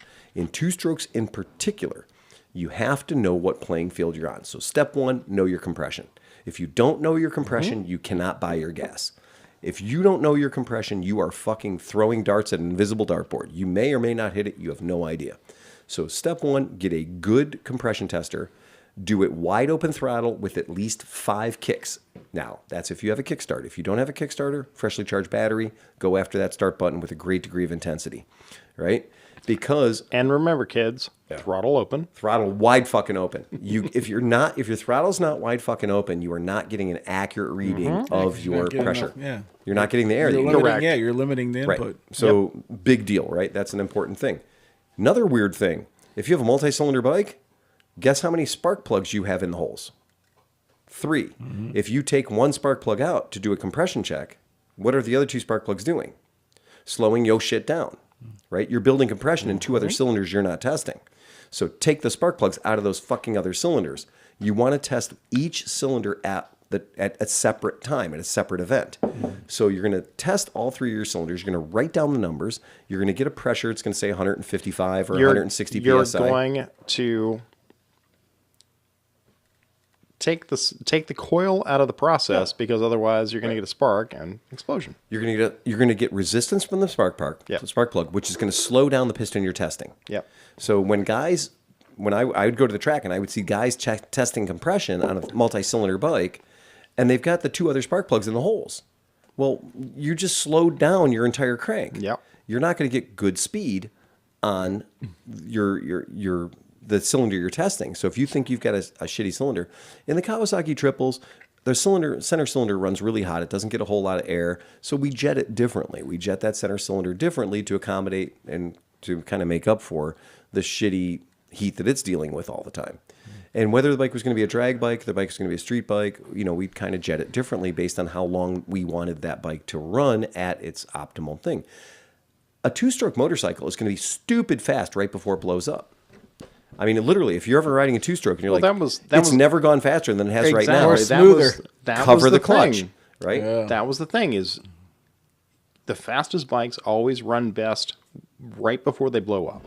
I proved very easily on a Honda 250 2-stroke that I could lean that bike out and make crazy rear wheel horsepower, like 26, 27 rear wheel horsepower, by just leaning the bike out. Lean the bike out, lean the bike out. Got my exhaust gas temperatures up to about 1185, 1200 degrees, and then it was really magical until it went, and then my piston went out my tailpipe. Yeah. So it was great until it wasn't.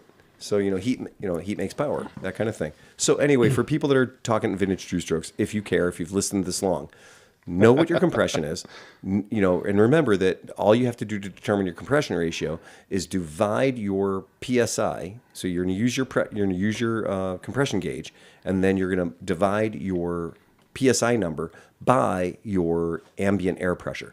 So it's usually 14.75. So 14.75, divide that into your 160 number, whatever your PSI is, then you'll get your compression ratio. That for that mix I just did is like 12.5 to 1, and at 12.5 to 1, hip pocket kind of thing, we're probably looking at a good 93 octane. Pump gas, 93 RM2. If you're at the racetrack or if you're at the airport and you're not being measured in RM2, then you might want to check your numbers to make sure you're not buying that. Cam 2, everybody buys Cam 2 gas, cans of Cam 2 gas. It's really deceptive I can because smell that though right now. you can't, because you're at the drag strip all the time, Yeah. right? Oh my God, that shit gets on you, and you're just covered in Cam too. Oh, you are literally just covered in it. Remember that Cam 2 has an RON of 114. So they advertise it as 110 because its RON, its research octane number is 114. Its RM2 is 110. So people throw these numbers around, and they honestly, it's like when somebody says, I'm putting a GY6 motor in my Ruckus. Dude, you've never seen a GY6 motor. Well, right? and what people don't Yeah. realize, do you remember my blue GS850 when I first got it? Yeah. It had some fucking person that was not me put some crazy cam. It was like you could smell that it was like high end Cam 2. Oh, yeah. That bike would hardly fucking run. I was going crazy trying to get it to run until I drained the tank and put some fucking just gas in it. Yeah. And then it fucking started up and ran because great. that bike is a terrible bike because you've got CV carbs on it. Right. It was like there was no reason to put that There's no gas in reason. it. Okay, Cam 2, you can buy it as like 110, I think a 112, and then there's a super expensive 116. And then they also do these weirdo Cam 2s that are the 100 and the 104 are unleaded. That's what most people who are doing tuner shit, they're running. Keep in mind that 110, 112, 116, all that shit's leaded. So if you have sensors in your vehicle, that leaded gas may just fuck them right over. And you might think, I'm the hottest guy in the world. I'm going to go to the drag strip tonight. I'm going to do a couple of quarters. It's grudge night on Wednesday night. I'm going to go get myself a big jug of 116 Cam 2. There's lead in that. And if you have sensors in your vehicle, like you got Lambda sensors, you just fucked them. Well, it's kind of funny when people get in, like, it doesn't matter what you're into, but like the race aspect of it, even though they're not really into the, like, learning the racing. And a lot of people always go with, if it's a bigger number, it's better. Right. And in racing, that doesn't necessarily work. No, at because all. again, Vultura is better. Yeah. I promise you. There's a shit ton of guys that are making beautiful power right now in 85 octane. Oh, yeah. Because ethanol's magic, right? And ethanol's... And if you like turbocharging boost and stuff like that, you don't. Yeah, we're not going to even get into turbocharging because that's a whole different world. Oh, but you know, you reminded me of something. I wanted to bring it up before because I was like last week old when I found out about a fucking top dead center whistle. I didn't know about this fucking thing, and I'm like, if I didn't know about it, other people didn't know about it. No, Justin pulled one out at work because we were building. Wait. What? Now, you have brought up something. Okay. Share with the class what this is. Right. I'm getting to it. So that's what I'm saying. So Justin at work, we were building this LS for this project we're working on. And so I'm moving the crank and we're dial bore gauging the fucking bell housing, right? So I'm like fucking moving the crank and it gets to the end, I hear I'm like, what the fuck was that? TDC whistle. He goes, yeah, TDC whistle. I'm like, what? And he says it again. And I look, and it's a little hose connect thing. I'm like, do you know how much time this could have saved my life if I'd known that anybody would have told me about this fucking thing? So, telling you guys, if you don't know what a top dead center whistle Go ahead and is, throw it up do for the people any at of this home. shit, Go for it. Throw it up. So Go. TDC whistles are hilarious. For people that can't get to their spark plug holes, if you can't get to where the spark plug holes go, and because, you know, there's TDC for a lot of things. Stick a fucking, you know, don't stick a screwdriver down there. It's made of metal. You know, popsicle stick, whatever you got, bamboo, whatever. Drop it down the hole. You know, plastic straw from Wendy's works fine. And you got to turn the motor over. When you're timing your motor, you got to know intake and exhaust, right? So you got to make sure you're timing it for the intake stroke and the exhaust stroke when you're doing your valve timing. So you need to know when the motor is going to be compressing and when it's going to be a suck, squeeze, bang, and blow, right? So we need to know when that's all happening. So some genius came up with a long time ago, and I swear to God, my grandfather used to take the hose off the compression meter. So he'd take take the head off the compression meter because they're just quick disconnects. That's what they did, and then put And he'd that. stick his thumb over it, and he'd crank the motor slowly, Same thing. right? And he'd feel it on his thumb. And then as soon as it stopped pressing against his thumb, well, he knew he was That was TDC, it. Yep. right? Yep. And yay, so simple, so easy, so great. And so, yeah, the TDC thing, because, again, the valves are only closed on the compression stroke. Right. So the valves are only closed on the compression stroke. So if you're in the scavenging stroke, so if you're in the, after the bang stroke, then the whistle won't blow. Nope. Right. So it's hilarious, but it is. It's fucking so functional. It's one of these things that you're like, oh my fucking God, I can't believe I didn't know It's so this simple existed. that it. I will make you cry. I used to sync my carburetors with popsicle sticks. I used to literally, it's according to the fucking manual on a rack of 3 carbs for the H2, to get down and dirty, just making sure the slides are all going at the same time. You drop popsicle sticks in that bitch. Take the filters off, pop popsicles, and then look at it and watch with your eyeballs. And watch to make sure they're all lifting at the exact same time. Oh, yeah, that makes So then you can do the adjusters on your slides to make sure they're all going Right. up and down at the same time. Dave King asked, how close or how accurate is it? When you hear it's fucking crazy, the one that we had, you can hear the rise. So Oh, it so goes, it's like a little.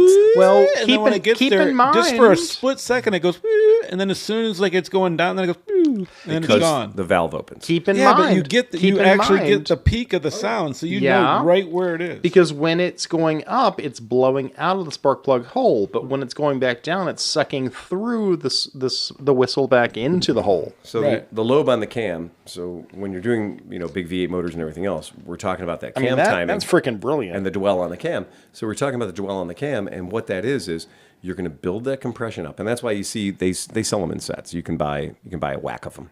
So you can buy this one. This particular set is 6 of them for $12.95, and they're usually different colors. And now here's the trick. Do not put all 6 of them in your motor at one time. it's a organ. it's a freaking calliope at that point. It sounds hilarious. You get a half mask, you do become the that. Phantom of the It Garage. sounds hilarious. And I am going to give you an old time tuner trick. The old time tuner trick is you already own a compression gauge. I hope you already own a compression gauge, and not one of those ones that just has a little rubber dick on the end of it. You just hold real tight. Yeah. Because those work to a degree, but you should get the ones that thread in. Yeah. You should get a compression gauge that threads in. Take the head off of it. It'll have a little dump off valve at the top that'll be built into your gauge. You're taking that away too. And what you're going to do is, this is going to sound fucking so dumb, but you're going to put the hose in your mouth on your motorcycle. You're going to put your hose in your mouth because your mouth detects that vacuum. Yeah. You know the difference between sucking and blowing. Yeah. And if it tastes like a penny, you got it in the wrong hole. In your mouth, right? And so I know it sounds stupid, but I would just stick the thing But in my that's- mouth rather than put my thumb over it or whatever. That's the whole thing. Is it's You can detect minute pressure. what people don't realize is that Yeah.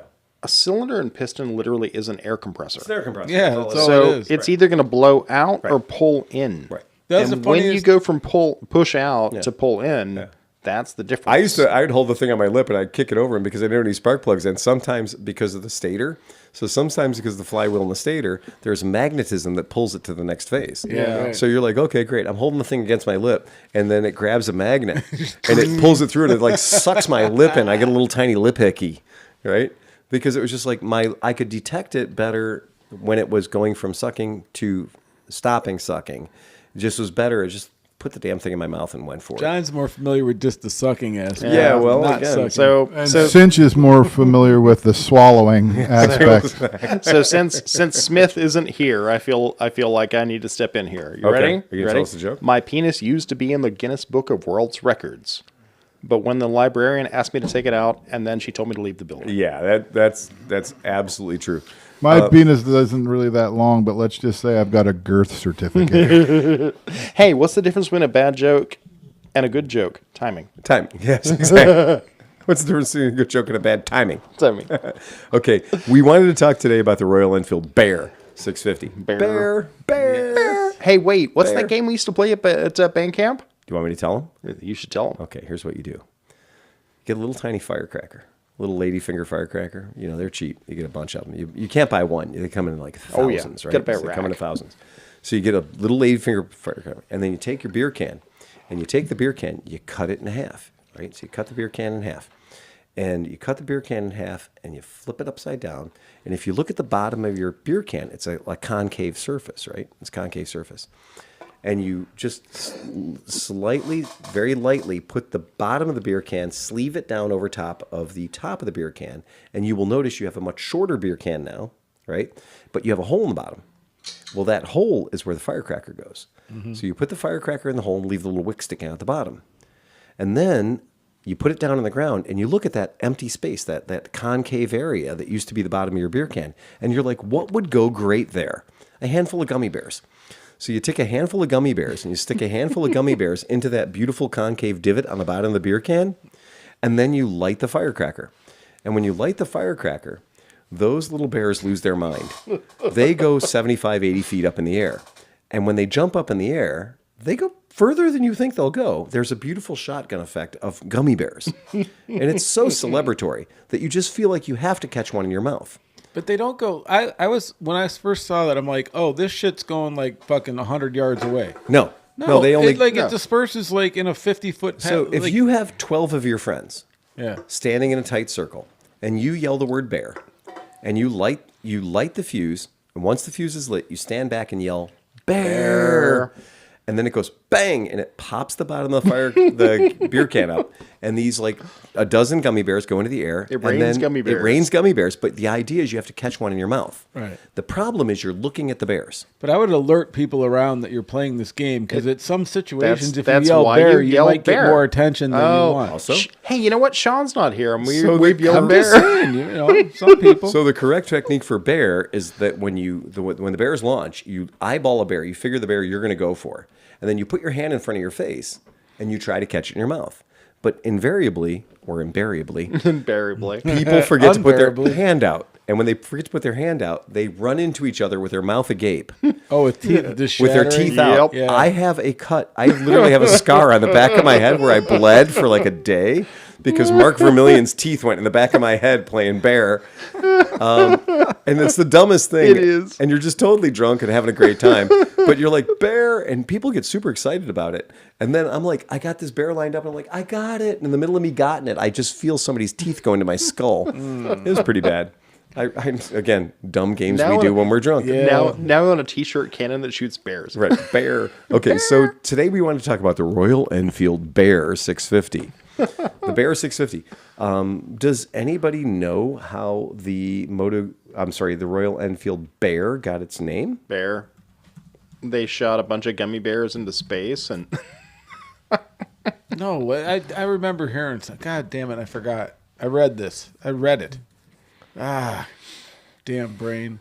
It's okay. But I know I did read an you article. have failed me again, brain. But this little bike is getting some mileage. I'll tell you so that. we're- So we'll get to that. But I did read that. We're going to talk about that. We're gonna talk about We're it. going to talk about that because it's a podcast. It's what we do. We talk about shit.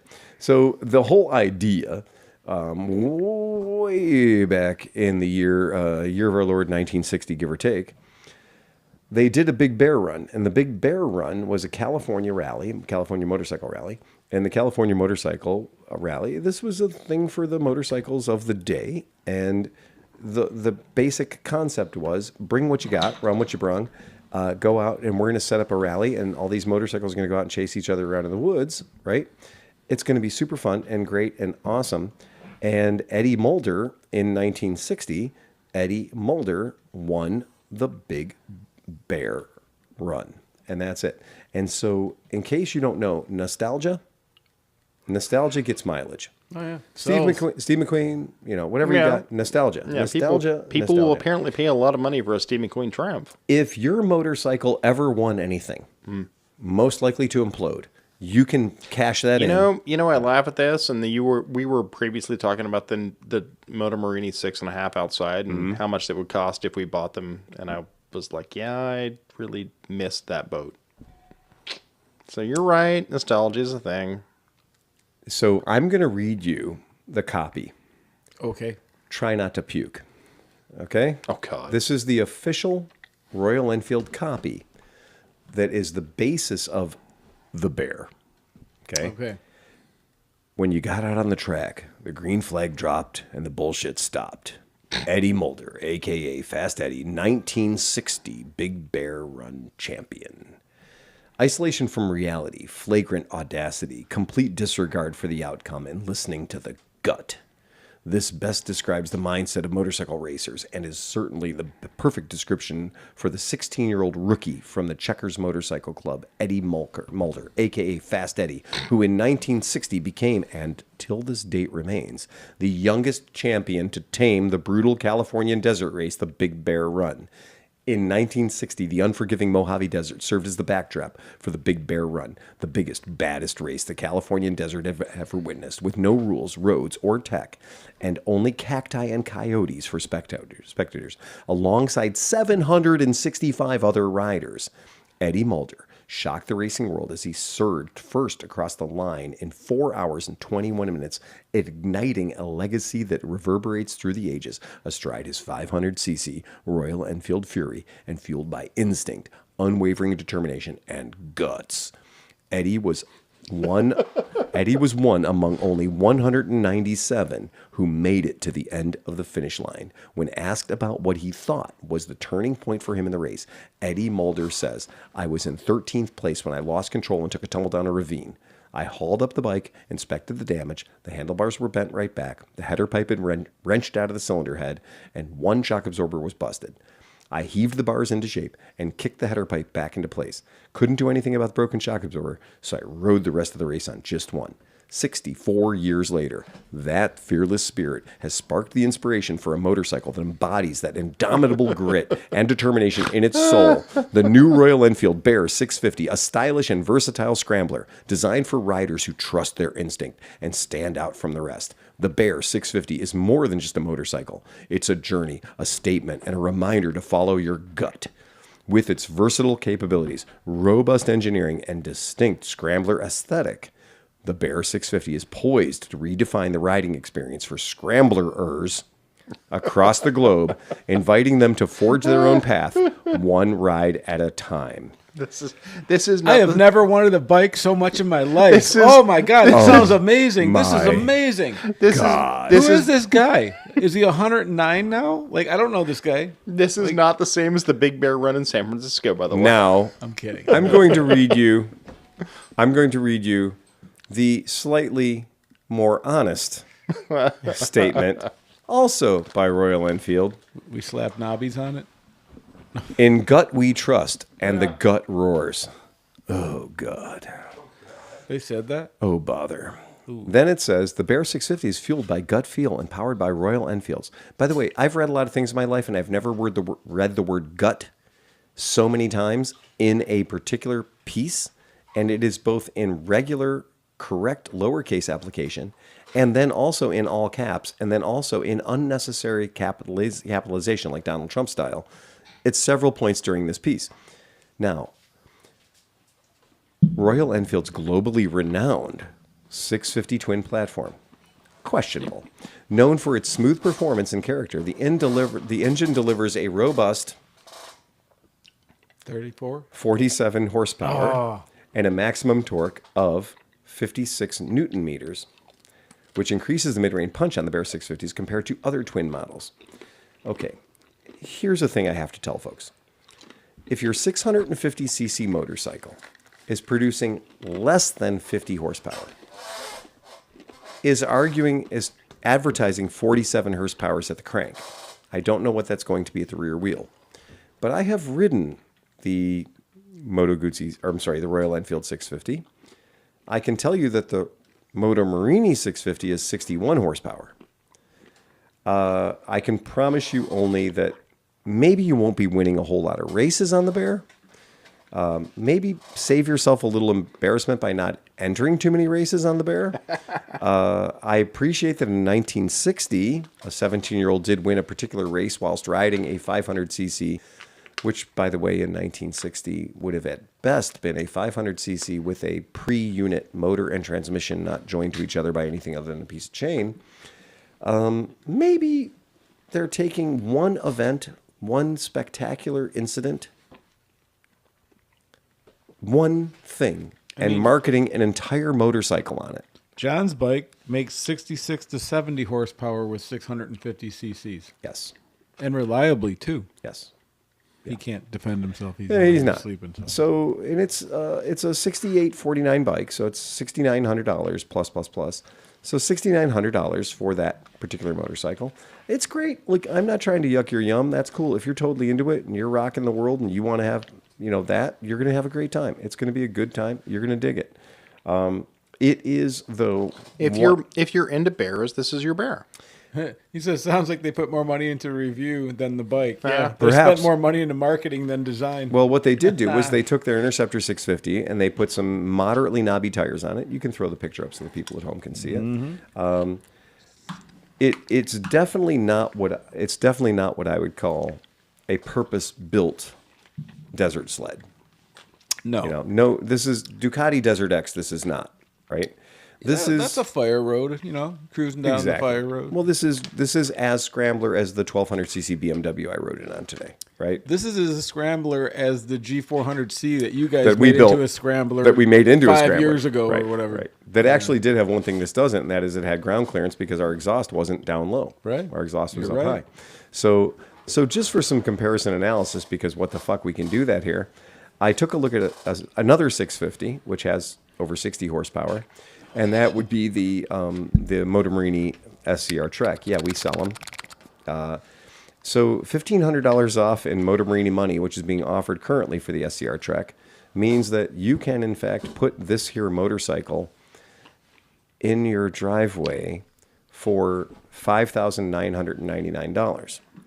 Well, last time I checked, $5,999 was considerably less than $6,999.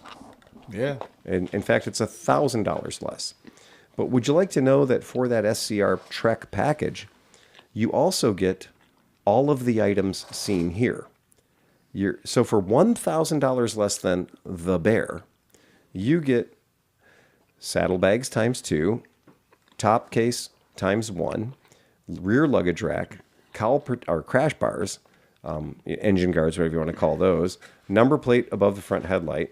Take a look at what's on that motorcycle. You get a whole lot of stuff as part of that package. But here's the thing the picture doesn't show, because I saw this bike at the AIM show, and stuff, is that it still looks very 2D here, and it could be like kind of whatever. But when you see it in person, it's a hefty, like, it looks like it's been around for a while. You know what I mean? Like It's been around for a while. Not in a bad way. I'm saying like it's like Go ahead and it's you can been throw that. refined. Yeah, you know what I'm there it's saying? Yeah. So there's a better picture of it. Every time I walk past the blue one in the showroom, and it's not the Trek model. No, It's it just is the Trek model. It is the Trek model. Yeah. Every time So- I walk past it, it's like, yeah, no, dude, I'm a motorcycle. So I understand that Royal Enfield's selling point. Royal Enfield's selling point is they are cheaper than everything else on the planet. I get that. and they're not. They're a strong suit. But currently, Moto Morini has this motorcycle. Not like some custom thing. Not something that you can't lay your hands on. No. Right. Something that's at my dealership right now. And for $1,000 less money, you're getting over $1,000 more in accessories and stuff that you might want to buy anyway. You're still getting the upside down shocks. You're still getting all that cool shit. But you're also getting, curiously enough, you're getting twice as many front brakes. Okay? So you're going from a single rotor on the front to 2 rotors on the front, right? With the Royal Enfield, you are missing out on a lot of the items that are standard, including different traction control modes, including different ride modes, and a 3-year warranty on the Moto Morini. We have an Interceptor that somebody traded in. We do. On the other side of the room. Rode the hell out of it, yeah. And I look at that, and then I look at the SCR. Right. And the SCR is a better bike. I'm not going to lie. Yeah. Physically, looking at it as a mechanic, it's a more complete motorcycle. Sure. Look at the screen. It looks like Tom has the deck as a gas mask. It does. Oh, hey. The sombrero on there is quite something. I mean, I was, Yeah. Yeah, and that's one of the things I like to tell people is like, okay, I get the marketing hype. That's totally fine. I understand. In fact, they're even doing like a limited edition, there's no sleep. Exactly. I know boots are on, Phil. Right, his boots are on. Yeah. Bring on the Sharpie. And look, Fucking try it. and so my ultimate thing is, I'm not trying to shit all over Royal Enfield. What Royal Enfield has done is Royal Enfield has made some very affordable motorcycles that people can buy because of Indian manufacturing. What is funny, though, is when you tie all of this motorcycle line into one event that one guy entered one time when he was 17 years old. That nobody, like, here's the thing. nobody knows. Well, people and don't by the understand. way, that was a clusterfuck. When you have 497 people entering a race, Yeah. Oh, yeah. that's a clusterfuck. Yeah. Right. There's people that still haven't been seen. If I've been in the race, it's a clusterfuck. They went to the 1967. They went to the 1960 Big Bear Run, and they've never come home. Right? That is better than like Mint 400 Hunter S. Thompson shit. Like that is truly. We're just going to take a bunch of savages and release them in the desert, and whatever happens, happens. Yeah, because there wasn't like a lot of rules. Or The fact they just said there's no rules. Yeah, Right. yeah. So like, if you can think about the shenanigans that people might be up to, you're like, yeah, that could be weird. Let's think about something though, okay? I Right. think some of these companies have to realize something because, like, I didn't realize it until recently. Yeah. But they're talking about like bringing nostalgia for new products on things that can ride off road and stuff. But the nostalgia, the people who would remember that dude are 80. Yeah. You know what I mean? No. Or 100. They're or, not. The event happened. The event that happened over 65 years ago. Right. So that 17-year-old is now 87 years old That's or my 85 point. years old, So right? My point is that nostalgia right now. only works while the people are alive to remember. Yeah, like nostalgia, hot nostalgia right now is from 94. Right. Yeah. And every 84-year-old guy who comes into my shop that's like dripping with nostalgia Yeah. ain't buying shit. Right. He's not qualified to buy a 10-year-old magazine. No. Right? He's in my shop, and there's always a younger person standing next to him that's apologizing with their eyes. Do you remember the 86 and 88 Pontiac, Firebirds? Not even the Trans Ams, the Firebirds. You couldn't trip over. You couldn't Right. not trip over one You in mean- Parma. Yeah, the 6 or 4 cylinder, whatever underpowered anemic Yeah. motor was in there Yeah, to beat yeah. emissions. Yeah, right. I miss Those- analog porn. Those are now coming back. You know what I'm saying? You though? know- But, you like, know- that's what people are they're sinking money into. Like 5 years ago, you could just like ask a crackhead if he'd like a pack of cigarettes and come back with 2 of those. Yeah. And now they're getting money for those. You now. know, 50 years ago, they didn't even have crackheads. cooler than ice is the nostalgia we're looking at now. Oh my God. Cooler than ice. Oh, yeah, 91. The Or fluorescent Gixxer. or biker boys. So the fact that they're bringing Magenta up something, Scepter. If you want to throw this picture up, I want to throw this picture up for the people at home. This is the actual. because like that, oh, you remember when Steve McQueen was in movies? No, I'm not fucking 90.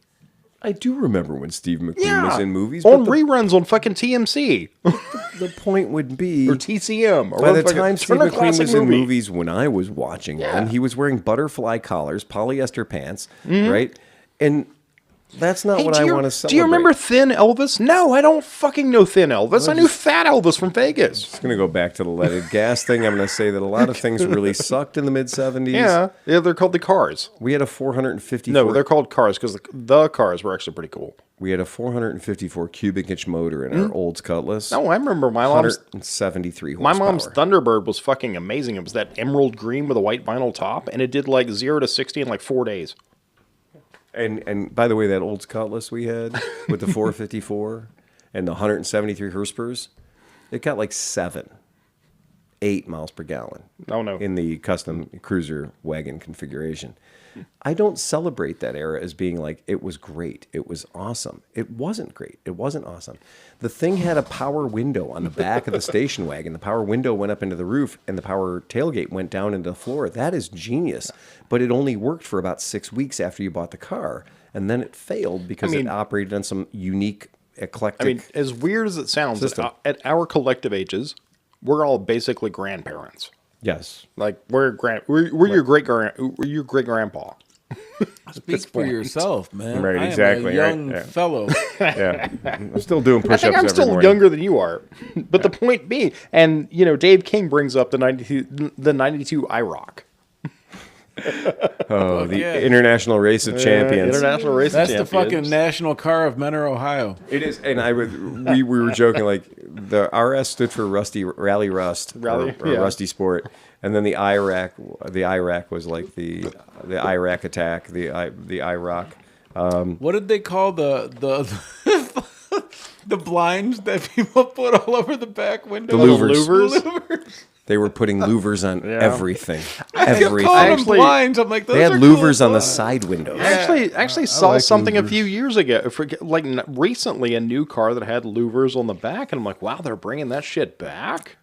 It's overdue, Tom. It is. It's overdue. JNCOs and fucking, you know what? the shirt with a We're bringing Technicolor. louvers back. Just bust out your 3D You're gonna printer. put them The on the back. the Varicolor fucking shirts and shit that ahead. change heat, with the heat. Take it to the bridge. I did see like a couple of years ago. Hypercolor came back. Hypercolor. Hypercolor If came Zeke back for a hot Cavarici minute. comes back, I'm in. That sucks your gut in. You, You can know put what- them pants up I to want about metallic here. teal paint to Hey, come you know back. what? You know what the best part is? We've got this far, and we haven't talked about fucking Harley. No. Fuck them guys. Well, I mean, I just think it's funny that at this point, we talked about it last week. We spoke briefly about how there's a investor group that decides that despite not being the board, Yeah. they want to be able to pick the CEO. And it's a weird thing with corporation, Hell yeah. articles of incorporation and the way that you set up your business. When you set your business up, you decide who's going to make the decisions for your business. In most cases, there's a board. My company has a board, right? Like we have a board. Yeah, Renee gets all the power. No, No? not at No, all. it's still Renee. Not at all. No, I So don't buy we that. do have a board. We do have a board, and it's a very funny thing. But it's like in Harley-Davidson, I'm absolutely certain they have a board. What's problematic though is a group of people who happen to own about 9% of the stock have now appointed themselves as being more powerful than the board, and they've said we don't care what the board wants. Because when the current CEO basically replaces himself with the underling of the current CEO, and he says, "I'm just going to retire," right? Because y'all are just weird. Fuck y'all, I'm out. Right? Fuck y'all, I'm out. Right? I've collected enough money now. I can leave y'all dumbasses. I don't need to buy back black and orange T-shirts anymore. Right? And when he can play that game and say like, it's been a good run, but it's over now, and he's out. That's fine. And then they say, okay, Wait, we're talking about nostalgia. Audi 5000. Well, yes, 5,000 G. And when the guy says, okay, well, we've got a new guy we're going to appoint, and then the investment group, who's not the board, says, we don't approve of that guy. Well, that's great. It'd be awesome if you were on the board, but you're not. So since you're not on the board, y'all don't get to pick. How much does a hat with Harley across the front cost that you can fuck? But I mean, what really comes down, and I don't want to be too much of a cock about this shit, but the reason that these articles of incorporation exist, the reason that company dynamics are set up to say these are the people that we trust enough who've been elected in positions to say where this company is headed. You cannot simply say that, okay, we are XYZ investment group, and through our, let's just say our 1,200 shareholders we control 9% of the company's value. That's great. You control 9% of the company's value. And honestly, if you controlled 40% of the company's value, it still doesn't matter. You're not on the fucking board. So get on the board or shut the fuck up.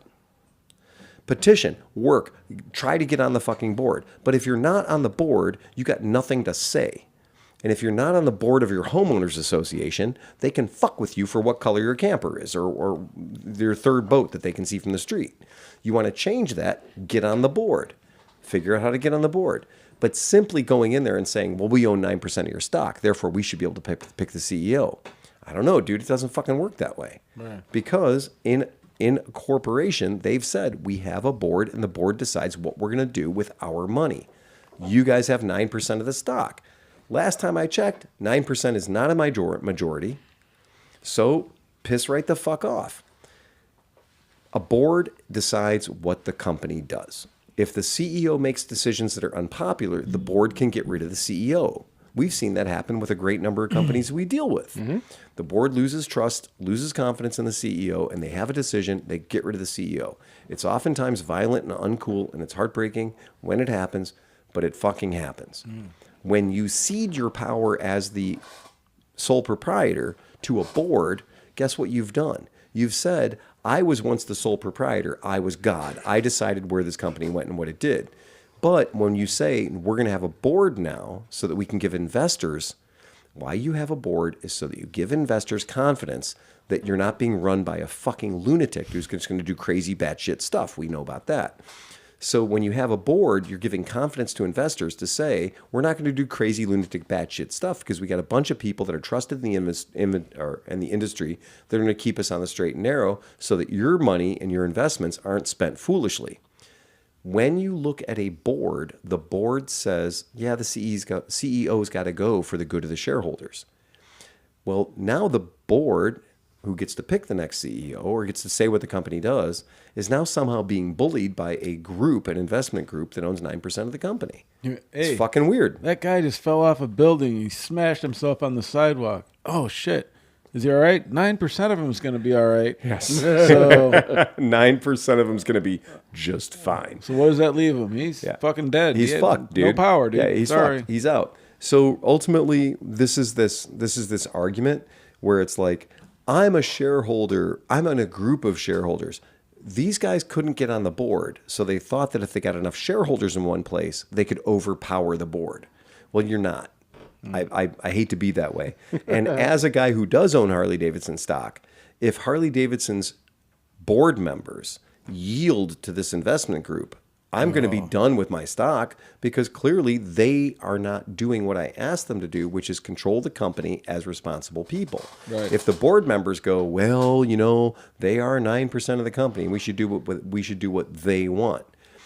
Some idiot who's shooting the fuck out of his Harley-Davidson with machine guns because Harley-Davidson has a DEI policy that, by the way, is the legal mandated rule in all companies in the United States that says you're not allowed to not hire somebody because they're handicapped or what have you, right? Which are very good laws, by the way, that you're not supposed to say, well, we would have hired Timmy, but he's black, so we didn't hire Timmy. Well, that's bullshit. Oh, well, then that's DEI. No, it's not DEI. It's fucking equal rights, right? It's called letting people have jobs. And if Harley has a part of their company that says we want to make sure that we are playing by the rules of hiring and firing people so we don't get our asses sued into oblivion, that's not DEI. That's just doing what companies are supposed to do. That happens at Ford, but it also happens at Sturm fucking Ruger. It happens at Smith & Wesson. It happens at Glock. That's what happens. If you love your guns and you think that you're shooting up your Harley-Davidson with your guns, the companies that built your guns, they have those rules too. Mm-hmm. They can't say we're not hiring Rebecca because she's got one leg shorter than the other and her eye doesn't look straight down the road, right?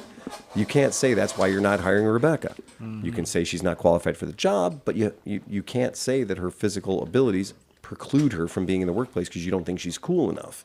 Or if you fire her because of that situation, then you're fucked, right? So that's not just Harley-Davidson. That's every fucking company that you're going to work for. And if you work for a company that doesn't have that, you work for a very small company. I'm in that boat. So if you're going to say we're going to shoot up our Harley-Davidsons and we're going to get rid of our CEO because he's too fucking woke, dude, you're just hating on people. You're literally insecure about your own manhood. You're insecure about who you are, and you were looking for somebody to unleash on because you think you lost your job because you weren't diverse enough or what have you. I totally disagree. Every time I've met somebody who hates on somebody because of their, they're an immigrant or their skin color or their sexual orientation, every time I've met somebody that says that, I see a giant well of self-loathing inside of that person, a huge sense of inadequacy. If you love your child and your child says that I am gay or I am trans or I am bi or what have you, you support your child. They are your child, regardless of their decisions. And if somebody fires your child because of those decisions, you're going to be straight up pissed off at those people. I just can't believe, have these people not figured out that this is it? We're only here for here. Right. Yeah. You know what I mean? Get one time. And you're wasting all this fucking time worrying about all this shit, man. It's fuck, let people live. That's right. Let people live. Let them live. Why are you so good that you get to decide how somebody else lives? Yeah, man. I mean, how great are you? How important are you to this whole fucking operation that you can hold judgment on anybody else's behavior? The funny part is I didn't realize until I was about 26. Yeah. That technically I was... I could be actually, I technically am a DEI hire because I'm an Appalachian. There you go. That is not, There's a and great- that's not a joke. Yeah. Like, No, there's legitimately, good there are reason things for that. that He's say a tribal Appalachian. I'm literally considered. There's a reason they needed to be a protected species. That's it. It was funny because until I moved to Baltimore, I didn't because there's a art college in Baltimore. Yeah, okay. Big, huge art college, and they have scholarships for Appalachians.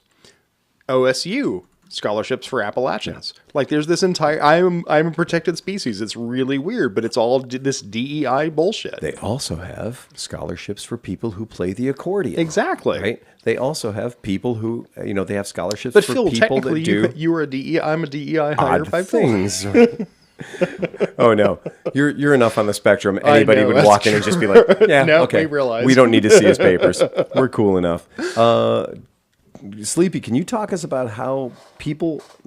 Okay, Moto GP, recent YouTube videos talking about how it is impossible for Johnny I ride motorcycles really fast to become a GP racer, and how just impossible that is to do. Oh, yeah. Speed Channel did a beautiful write up on it, saying like, you might be the hot shit in town, but you are not going to end up on a GP ride because of ... Right. And then you discovered something else. Tell us a wee bit about this awesome This all sort happened. of fast track, if you will, into getting into MotoGP. Yeah, well, this is cool, and I want to do a shout out to this company called Moto Garage. They're the people that carry the Metzler track day slicks. Mm-hmm. So I bought my Metzler track day slicks, and I got them. And in the package was the old number 69 here on my hat, a tribute to Nicky Hayden. Right? Baby. And so my heart got all squishy because, I was like, that's the last American that was in MotoGP that won.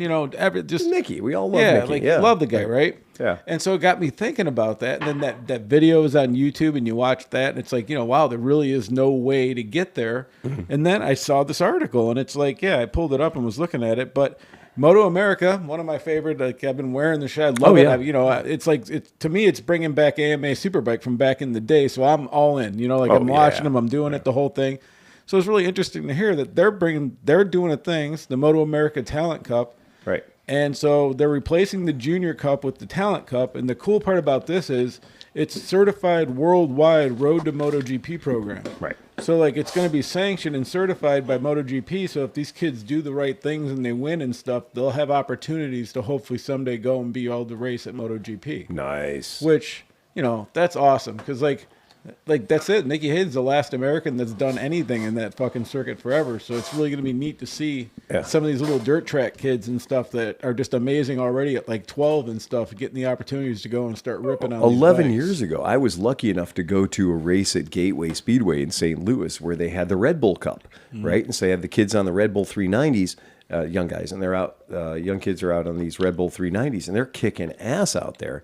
And that Red Bull Cup gave them an outlet in the United States to go out and race, and it was super fun, super cool.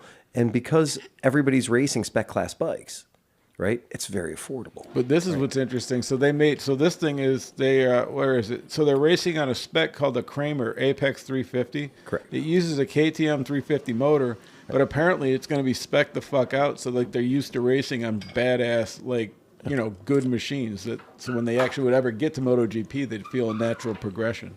And when you think That's about cool. all the Honda two-stroke 125s and two-stroke 250s that were the lifeblood of MotoGP racing that got it all going, Oh, yeah. we're talking about motorcycles. Yeah, they were kicking around 25 horsepower, 30 horsepower, right? Lightweight, very skinny, very light, very easy to ride. I had many friends that got into that class and raced that way. And as both as young people and also as adults trying to get back into it. Mm-hmm. But yeah, those two-strokes were alive and well. And so Kramer, if you want to throw the thing up, Kramer's launching this bike for $22,000. So this is going to be mid-February of 2025. Wait, that happened. Yeah. Registration for the wait list, the APX 350 MAs. They're doing it on their website, Kramer Motorcycles USA. Now, the one thing that I take a wee bit of concern with is that is a bespoke race bike. But I think what they're going to do is $22,495. But I think that is kind of pricey. But I think the way they do it is, I think there's going to be rides. These are for kids. Oh, there's going to that have- definitely be rides. That's what I'm saying. So these There's are a kids, reason that fucker is white. Right. And there's plenty of room for sponsorship on it. Yeah, this is going to be for kids that are regional champions in whatever little league they're in. Yep. I think there's going to be teams of people that are pulling those kids in, giving them rides. And I'm sure it's going to probably be the bigger manufacturers at some And did you point, see maybe it? under different names, but as yeah. farm teams. You know Well, what you I'm look saying? at the copy; it just immediately says fitted with Dunlop tires. Okay, there you know. Okay, Yeah, we just found the tire sponsor, Yeah. right? So we just figured out who the tire sponsor is. Yay, that's great. This is cool because Red Bull, this gets people ready for Red Bull's Rookies Cups. It gets them ready for FIM Moto 3. It's really a really, really good place that gets people into that chain or that ladder, right? It gets them the first rung on their ladder because, yeah, it's fun to go out and do mini motos. It's fun to go out and do YSR kind of stuff and all those small stuff. But none of that stuff is a gateway to MotoGP. Well, and not only that, but think about this. So, like, okay, if your kid wants to be a fucking brain surgeon, Yeah. and like, because it's basically equivalent, like the chances of being either one of these two things, Yeah. right? Right. So, if your kid wants to be a top level brain surgeon, you could be like, okay, you're in 6th grade now. You've shown us you've made 1 million straight A's to this point. Let's sit down and figure out your path and what we need to do as a family to get you to fucking being a brain surgeon. Absolutely. Well, until they come out with stuff like this, you could have the most talented fucking kid in the world that's like, destroying everybody at his age. And you're like, this kid could be the next MotoGP kid. But right now, there's no, like, you can't sit down and study a way to get there. There was no way for these kids to just be like, well, if I do this, then I'll get to do this. And if I do this, I'll get to do this. So it's really neat that they're doing this because now it gives the kids a goal, a path. They can train in a certain way to do something to get, it's a path. They needed the path, and this is going to let that happen. I'm kind of pumped about it, man. A lot of European racers who end up in MotoGP actually started on scooters in the 70cc class, 50cc classes. There's a ridiculous follow through. It's very easy to establish an arc there because that scooter racing is so accessible. So it's so accessible to the 9-year-old kids, 15-year-old kids as they move up, and then they just naturally slide from that 70cc automatic scooter. They slide into a 125cc geared CR, based racing motorcycle, and you see that pathway.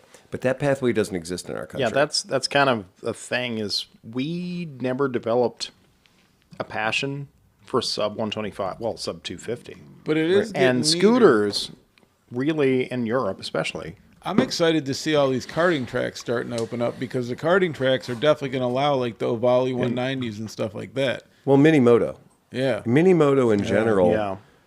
There's so much there. When you look at Valentino Rossi, when you look at Marcus Simoncelli, Zohan Zarco, these are all people that got regional championships on 70cc scooters when they were little kids or teenagers. And that's one of those very interesting things to see that transition was there were already sponsors for them with Yeah. Repsol. There were already sponsors for them Then there was countries cheering for them. that slid them right onto the 125. Oh, and watching, Yeah. because I follow a lot, it's weird, I follow a lot of Asian Yeah. racing, and it's insane what because you're talking about F1 pit times Yeah. for scooters, changing guys, changing tires, changing all this stuff. Yeah. And they take it as serious as we take NASCAR or anything else. Well, I think it's funny that Marc Marquez,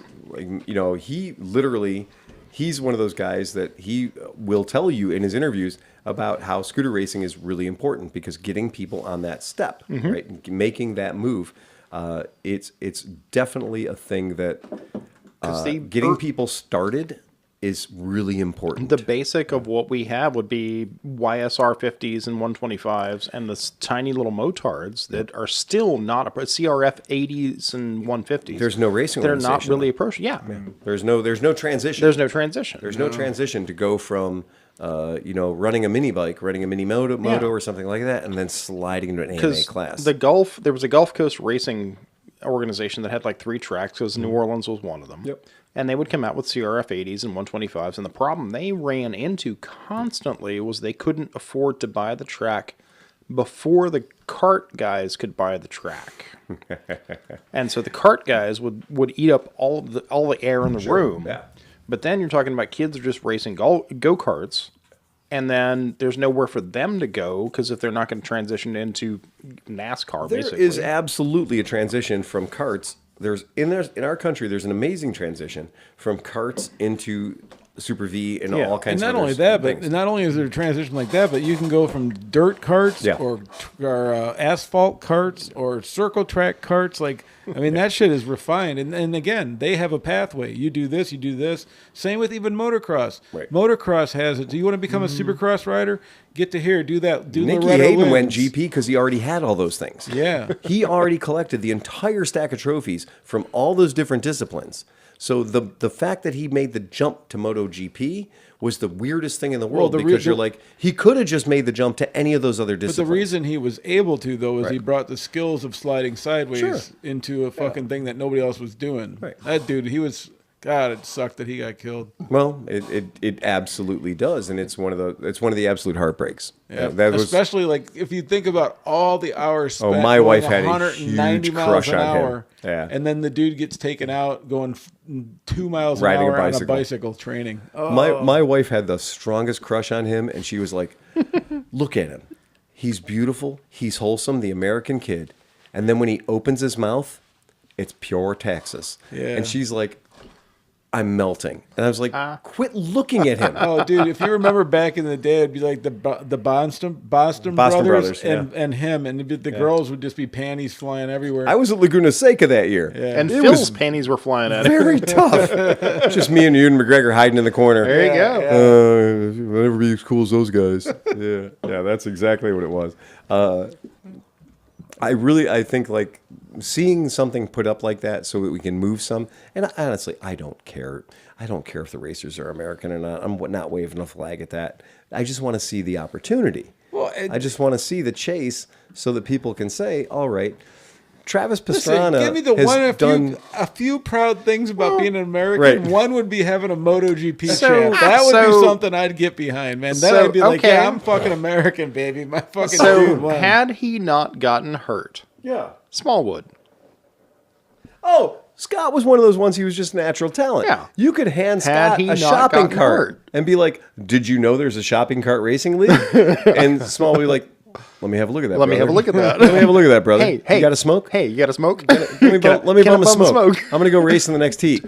Turn I'm gonna borrow three. a set of leathers. I'm gonna go race in the next heat and win. Because had there been a pathway, had he not He's gotten hurt, almost had there my been a age pathway. and still races BMX. Oh, absolutely. and his kids are all. Oh, his kids are champions freaking. Of too. course, they're all. They're all clones. Well, you know what's funny? You've seen all these industries develop new shit because of all of us aging. Yeah. So like BMX now has like, it's like the big boy 26er.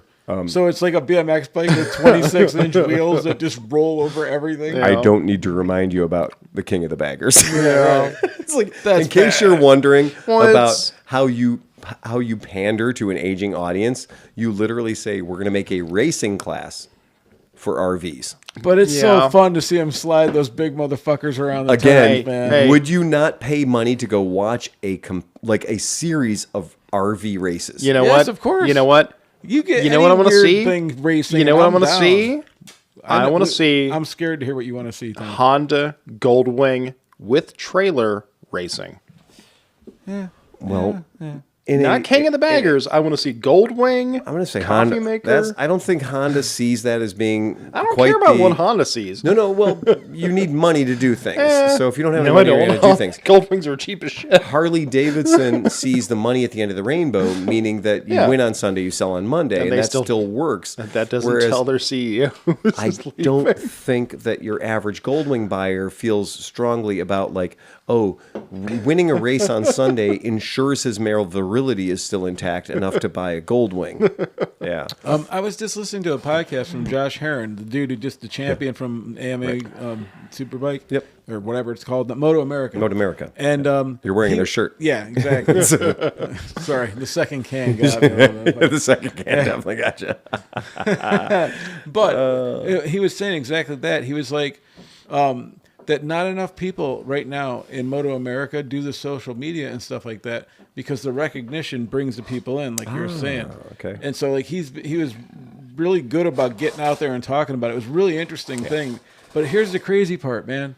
And this is a big difference. Like when you hear MotoGP guys, right? And you're talking about Valentino Rossi or any of these dudes, and they're like, oh yeah, they're $250 million fucking house or whatever, right? Yeah. he on the podcast was like, I haven't had a salary increase since I was 26. And he goes, it was $135,000. Yeah. So these dudes, they're still going 185 miles an hour, yeah. fucking all this time testing. They don't get to do anything else. They're testing, riding, doing whatever. But he says, fortunately for him, he was able through OnlyFans to get his helmet sponsors, and he makes enough money through helmet sponsors like For OnlyFans? and shit. That's genius. I like this dude a lot. I mean, we have talked fun. about We saw him transition. at Mid-Ohio last We've year. talked about transitioning to OnlyFans because the payout's better. Yeah. Well, but the idea of using OnlyFans as your sponsor, Correct. which because we know that OnlyFans is an unlimited bucket of money. Yeah. Yes. Right. So that's bucket of something anyway. There's OnlyFans for They everything. pay people to clean those buckets. I mean, if there's an extra $50 in it, what do we need to do? Right. I think that's pretty. I think that's pretty cool. I think it's great that. I mean, motorcycle racing is always. It always has been a place where a company can say, "We're doing well. We've overcharged people on the motorcycle. We've overcharged people on the parts. We've overcharged people on the service, and now we can afford a race team." And in case you don't think I'm right, when you see a motorcycle company in trouble, the first thing they slim down on is the race team. Oh yeah. That is the But first thing they slim down on. You know what I have noticed? If you go to like a high-end like accessory place for whatever motorcycle you want, you're looking, you're like, wow, that brake lever is $100 for a brake lever. That's a lot of money. But then you go and you put the word race in front of it, and then in the same brake lever that looks exactly the same is about $260, and you're like, why? Why is it more? Well, it's got the word race in front of it. It has the word race in front of it. That is guaranteed. J1 brake lever is exactly the same as a whole lot of other brake levers, $179 for a extraordinarily breakable brake lever. Yeah. Right? Yeah. It's almost engineered to be super. And don't brake get me lever. wrong. Like I'm doing a thing. I just got some for the bike, Right. you know. And like you can't go super fucking Amazon cheap, No. because then the it's too loose. Correct. You can never get it right. You Yeah, know, the bearings don't fit right if it has bearings or something. But them middle ground motherfuckers, like the $60 ones for two, those are just as good as those $250. They absolutely ones, man. are, and it was when I was a young kid. I was racing bicycles. It was like Campagnolo. Like you had to go Yeah. Campagnolo. You had Yeah. to go Campagnolo or go home. Go Delta brakes or go home. And this whole thing. And I would look at those like I was like, they're brakes for a bicycle. How can you charge $800 for 'Cause they're just fucking Italian? You brakes? know that from better than anybody. Right? And I was like. So I didn't own a set, but I got loaned a bike that had a set on it, Right. and I stood there looking at these fucking things for like about an hour, and I'm just playing with them, opening them and closing them, playing them, pulling it, watching, see the way they work, and I'm like, this is not $800. This is no way in the world $800. But that paper Campagnolo hat that they sell you for $30 is how they're also like that is the world they're operating in. It's Yeah, just it's not style. it's It's- not yeah, normal. yeah. Yeah, it's a very strange thing. And sometimes the juice is worth the squeeze. Sometimes you buy an Arai helmet for $700 or $900 and you're like, well, there's enough credentials behind this that this is worth the $700 or $900. Dude, helmets have got so advanced. I bought one for the track, and you can adjust how it fucking sits on the foam. So, like, you have 4 positions. So if you're tucked and you need more, you move the fucking skin of it back, and then it locks in. I'm like, holy fuck, this is really crazy. cool, man. It's Yeah. really cool. But it is that kind of thing. It's like, yes, I sell Bell qualifier helmets for $109, and they are wonderful. They work great. They're cool. I own one. It's a good helmet. Well, that's the thing. I got the Bell Race Star. they also- Dell, whatever the fuck it is. Yeah, but they also, out of the same exact company, produce a $795 helmet. Oh, yeah. Right? And you're like, okay, you can go either way. Now, I would like to think in 98% of collisions, that first helmet's going to give you just as much protection as that second helmet.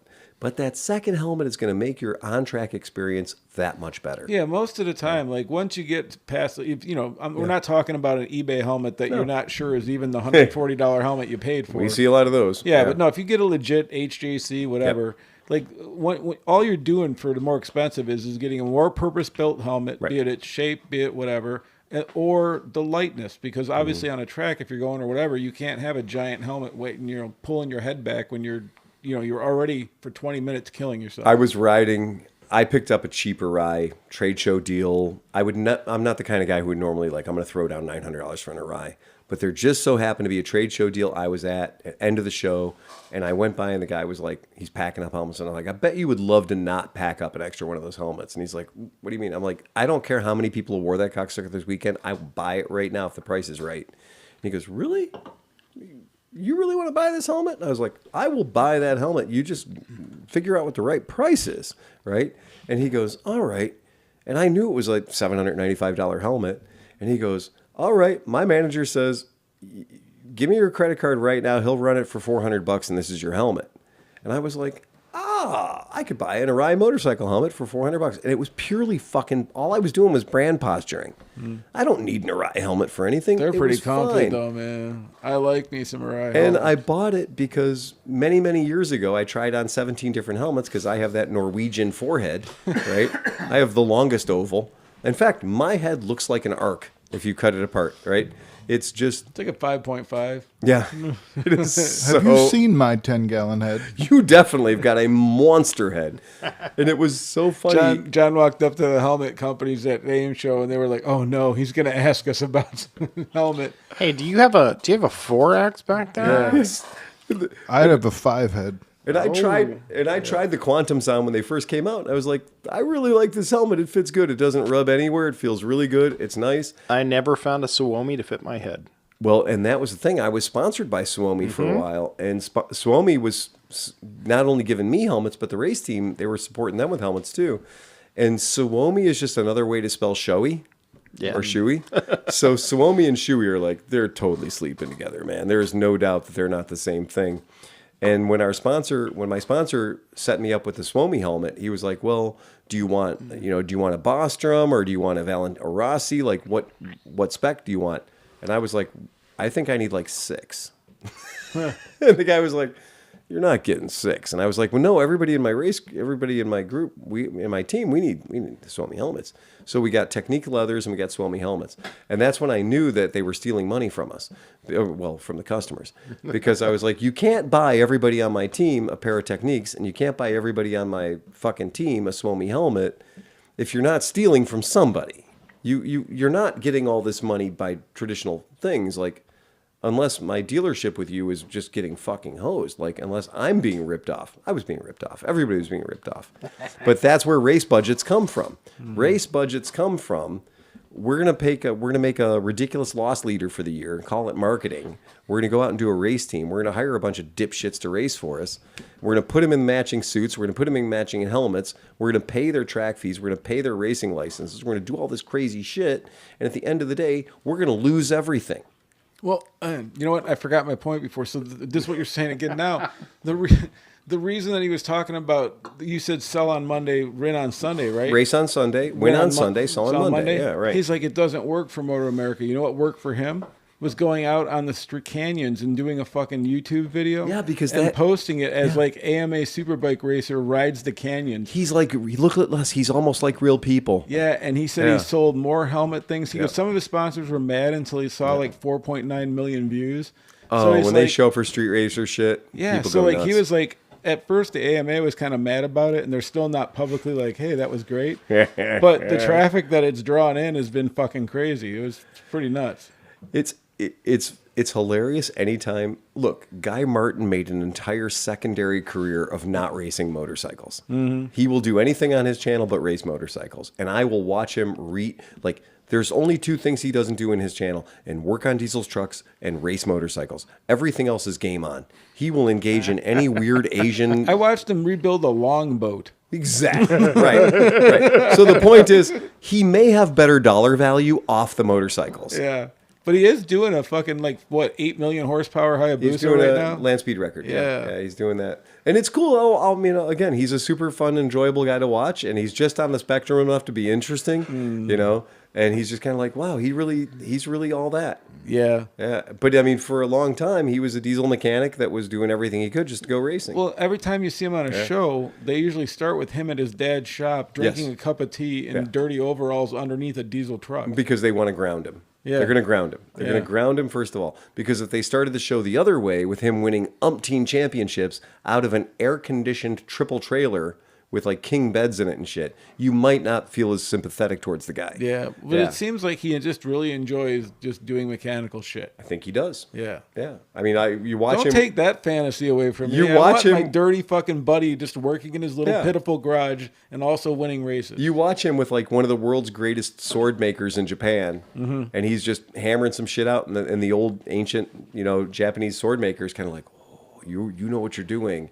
And I'm like, yeah, that makes me feel good. Let's hope for the little guy. And I'm like, yeah, but the little guy's also operating out of a $2.5 million race trailer. Yeah. So that little guy may not be so little. But I honestly believe that he values the good stuff. I don't think think he he's does. given a No, shit no, I about think fucking he's- slapping a diamond necklace on. No. You know what I'm saying? You're absolutely right. You're absolutely right. He is an extraordinarily wholesome person. And that makes you feel good when you watch somebody who's extraordinarily wholesome, right? Because there's too many fucking Andrew Tates in the world. And we don't need any more of that. We need people that are legit and cool and fun, and they appreciate the value of something. We don't need people preaching, do what I do or do what I say, and you're going to be like top G. That's some bullshit. Like, that fucks up 14-year-old boys. Well, I mean, as an alpha male myself, Jesus Christ. Sigma. Oh, wait. All right. Wait, I got one thing. Hold on and do it. Ready? Yeah. Breaking Breaking news. So it's more Harley stuff. Okay. So like, you'll find this out, and this is fucking amazing because so many people are not going to know what it is until they really know what it is. Mm-hmm. So it came across me, this page, and I'm looking at this guy, and this guy's like, he's got like a Broham, biker headband on. He's got long hair, and he's got a cut on, and he's looking in the camera, and he's like, he goes, yeah, that's right. Hell's ain't, and listen, this is not me saying this in any way. This is me, doing this video because I don't want to die. But he's like, the Hell's Angels are fucking pussies. They ain't got no fucking balls. Fuck them. They can't have none of this. And I'm like, holy shit. Well, I'm like, okay. this motherfucker's calling out like all the Hell's Angels. The entirety group as Yeah, themselves. and so like I'm like, is this actually the account? And it was, because usually it's somebody like reposting it and then you Right. never see anymore, right? So I hit it, and it's a whole fucking page of this, and then all of a sudden the dude has a twin brother, and I look, and it's like biker twin brothers or something, right? And they're like typical like biker looking dudes, and every video is like, you know why the Hell's Angels don't play sports? Because they don't got no balls and stuff like that. I'm like, holy fuck, right? You start looking deeper into it, I'm like, wait a minute. You look deeper, and it's an AI account. So the AI account is calling out the Hell's Angels, which is like, whoever's doing it better have a lot of layers of fucking protection. That is a click factory. Well, yeah. But that is That fucking, absolutely but it's is. also the greatest troll I've ever fucking seen in my life. Right? That is, yeah. I was kind of impressed with it after I thought about it. I'm like, God damn. So like, some dudes, like some guy named like Cap. He's like, I'm gonna fucking kill everybody. You know? what is it? We're going to ride on What's the AI rules? this weekend. What's the rules? You don't tug on Superman's cape. You just don't fuck- spit into the wind, and you don't shit talk the fucking Hell's Angels. I mean, the Hells Angels are going after Tren de Agua in Pueblo, Colorado. Yeah. Like they're saying, like traditional law enforcement, the DEI is not working hard enough. The Hells Angels are going to become the new nemesis of Tren de Agua. So like this is a statement that comes out on their social media, and they're like, oh yeah, and the police are like, no, that's not happening. That's no. We've got Pueblo, Colorado under control and everything. Like, you haven't had Pueblo, Colorado under control for a long time, but it is just silly. And now the problem is, was it just a completely bullshit story that the people at the Hells Angels were like, that's actually good. Like, I think it was completely fabricated. I think it was fake. And then when somebody found somebody with an HA jacket on, they were like, hey, do you know about this? And they were just like, sounds like something we do. Seems on Well, brand. did you not read the newsletter? Because I'm sure I'm not in the loop, but I'm sure they have a newsletter at this point that Let kind me of check keeps the everybody HA signal account. exactly. Like I'm not lying. This is not like an attack. This is literally like I kind of feel like they need to have a signal or something to kind of keep everybody in the loop. But just going back to that thing, that I is will the read you, greatest troll. but I will read you a quote, though. I did find a quote on this. The HAMC does not involve itself in political issues outside of motorcycling. It takes no stance on the issue of immigration or the presidential election. we are concerned only with motorcycle enthusiasm and benefiting the communities it resides in. Well, yeah, you can't be an outlaw and that's care fair. about the law. A video well, yeah. of a motorcycle riding in a pack provides no proof of this false rumor. I'm going to make some completely unsupported claim, and my completely unsupported claim is this was a completely made up thing. As much as your AI thing is completely made up, it is slop fucking AI. Yeah. It is slop YouTube. Yeah. And shitification of the news stream. The thing is the comments though. Like, the comments are going to be fire. Like, there's dudes, absolutely. but that's the thing is, don't forget. Like, okay, some of these like real, like true outlaw dudes, Yeah. they're probably not fucking super computer savvy. They're not fucking sitting in their bet fucking you art. HA has a tech department. I'm sure some an of them do, but I'm organization that saying big probably does. there's some dudes that want to kill some dude that they don't know who it is. You know? Again, we made a video talking about how we weren't going to shoot our Harley-Davidson. Right. And we got hate. Deep fucking hate. We got hate on a fucking spiritual level. And our video just said, we like guns and we like our motorcycles. Yeah. And it turns out I don't want to use my guns to shoot up my motorcycles. It didn't do anything to anybody. And that was exactly the point. And our thing was all about just like, hey, man, maybe just don't shoot up your motorcycle when that motorcycle could be bringing joy to somebody. Yeah. Maybe go shoot up some other dumb shit. Especially because it's 40 years old and nobody's getting hurt. nobody that's cares. At the company. Hyundais literally exist. The motorcycles you're shooting were pre-DEI. They've already been paid for 17 times. The money that was generated from those has been spent. Man. You're literally... Realize there's a repo man looking for it right now anyway. It's fine. No, there is no notes on any of the bikes they were shooting up. That they shit, got cleared with the third owner going to jail. They did not go into a new Harley-Davidson dealership, purchase the motorcycle on terms, leave and go, we're never making our second payment, Right. unleash the M60 burn. No, they didn't do that. They'll let the 762 fly. They didn't do that. What they did was they shot up old motorcycles that somebody was like, I'm tired of cleaning the carburetor. And they're like, drag it out, make it run good enough for the camera, and then we're going to shoot the living shit out of it. All we need is 55,000 views and it pays for itself. That's the kind of the game. You know what I really hate? But people really did hate that we took a very, very mild response. This brings up a really good point, and it's not just, but the fact that we've come to the point where art now is destroying things. Oh, I think art has always been destroying things. No, not always. But the reality is that for interaction, you're talking about shooting up a Harley with a gun. Oh, I'm making a statement by shooting my dick. I mean, I'm shooting a gun at a fucking Harley. How many years has Burning Man existed? And that's a 25. That is truly pretentious bullshit. Even in its origin, it wasn't pretentious bullshit. It was it's always been pretentious bullshit and hippies and fucking acid and bullshit. If you can, I love that he just said drag hippies, that much crap, acid, bullshit, and pretentious. If you can drag that crap, if the Californians can drag that crap out of the middle of fucking high desert, there's something and that I really burn it, associate. they have too much fucking money right there. I always associate hippies and acid with pretentiousness. Right, I have since the '60s, and bunch I'm not of even that uppity fucking hippies. old. Uppity hippies. I'm sorry. Do you have any Grey Poupon on acid? It's like, The hippies became the yuppies, and the yuppies became the fucking yippies, and they can all suck my cock. well, I don't think for 1 second that there was a whole lot of pretentiousness going on. It's all fucking pretentiousness. Yep. Well, then let's not get started on Ren Fairs, shall we? Right. Yeah. Let's not get started on those big parades down in New Orleans. Oh, and all the clubs that you've been voted out of. That is pretentiousness. And all the crews that you're not allowed in anymore. Yeah, because you're not pretentious enough for those crews. I really am not. Yeah. So there you go. I'm gonna say that's a thing that exists. Yeah. All right. Well, anybody got anything else? Well, we had some questions come in yeah, throughout the let's go moment with that are those. kind of interesting. So one of them was from our friend, and I can't find his name now, but he was coming through Pennsylvania up through that way, trying to go to Mid-Ohio. Oh, yeah. And remember when I took Dan's trailer and I brought a bike back through Pennsylvania? It cost me like guy on a little bike. $85 just to go through the tolls. The tolls are no fucking. Yeah, amount. so he was like, I don't want to do that. Right. So he was like, are there any hotels nearby? So I think maybe it's time for some of the people that have been listening and haven't come yet, that maybe we just give them a little heads up. No, don't go to hotels. Just bring a fucking tent. Ah. Like if you really That's need right. a camper, it's not. I mean, Yeah. you know, I guess look up the tolls or something, but you really don't need to bring a camper. You don't need a camper. You can sleep in your car. car, Right? tent, any of that. You want some hate mail? oh, always. Yeah, Absolutely. You guys might remember Chance Ford. Yeah. Chance Ford. Listen to the last couple of shows. It seems like I need to be a bit of a squeaky wheel myself. Uh-oh.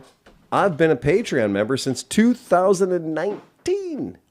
And I haven't gotten a stuffed box since 2020. Uh-oh. I'm feeling a little blue-balled over here, man. Uh-oh.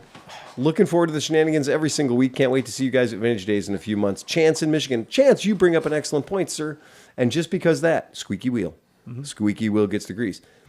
You don't say nothing, I don't know nothing. Yeah. Right? We're going to make sure you get a box. We're going to make sure you get a box of cool You know shit. what? You know what? I might stuff it personally. That could happen. That could be a real thing. There's probably a good chance he's going to get one. There is a good chance he's going to get one. God damn it!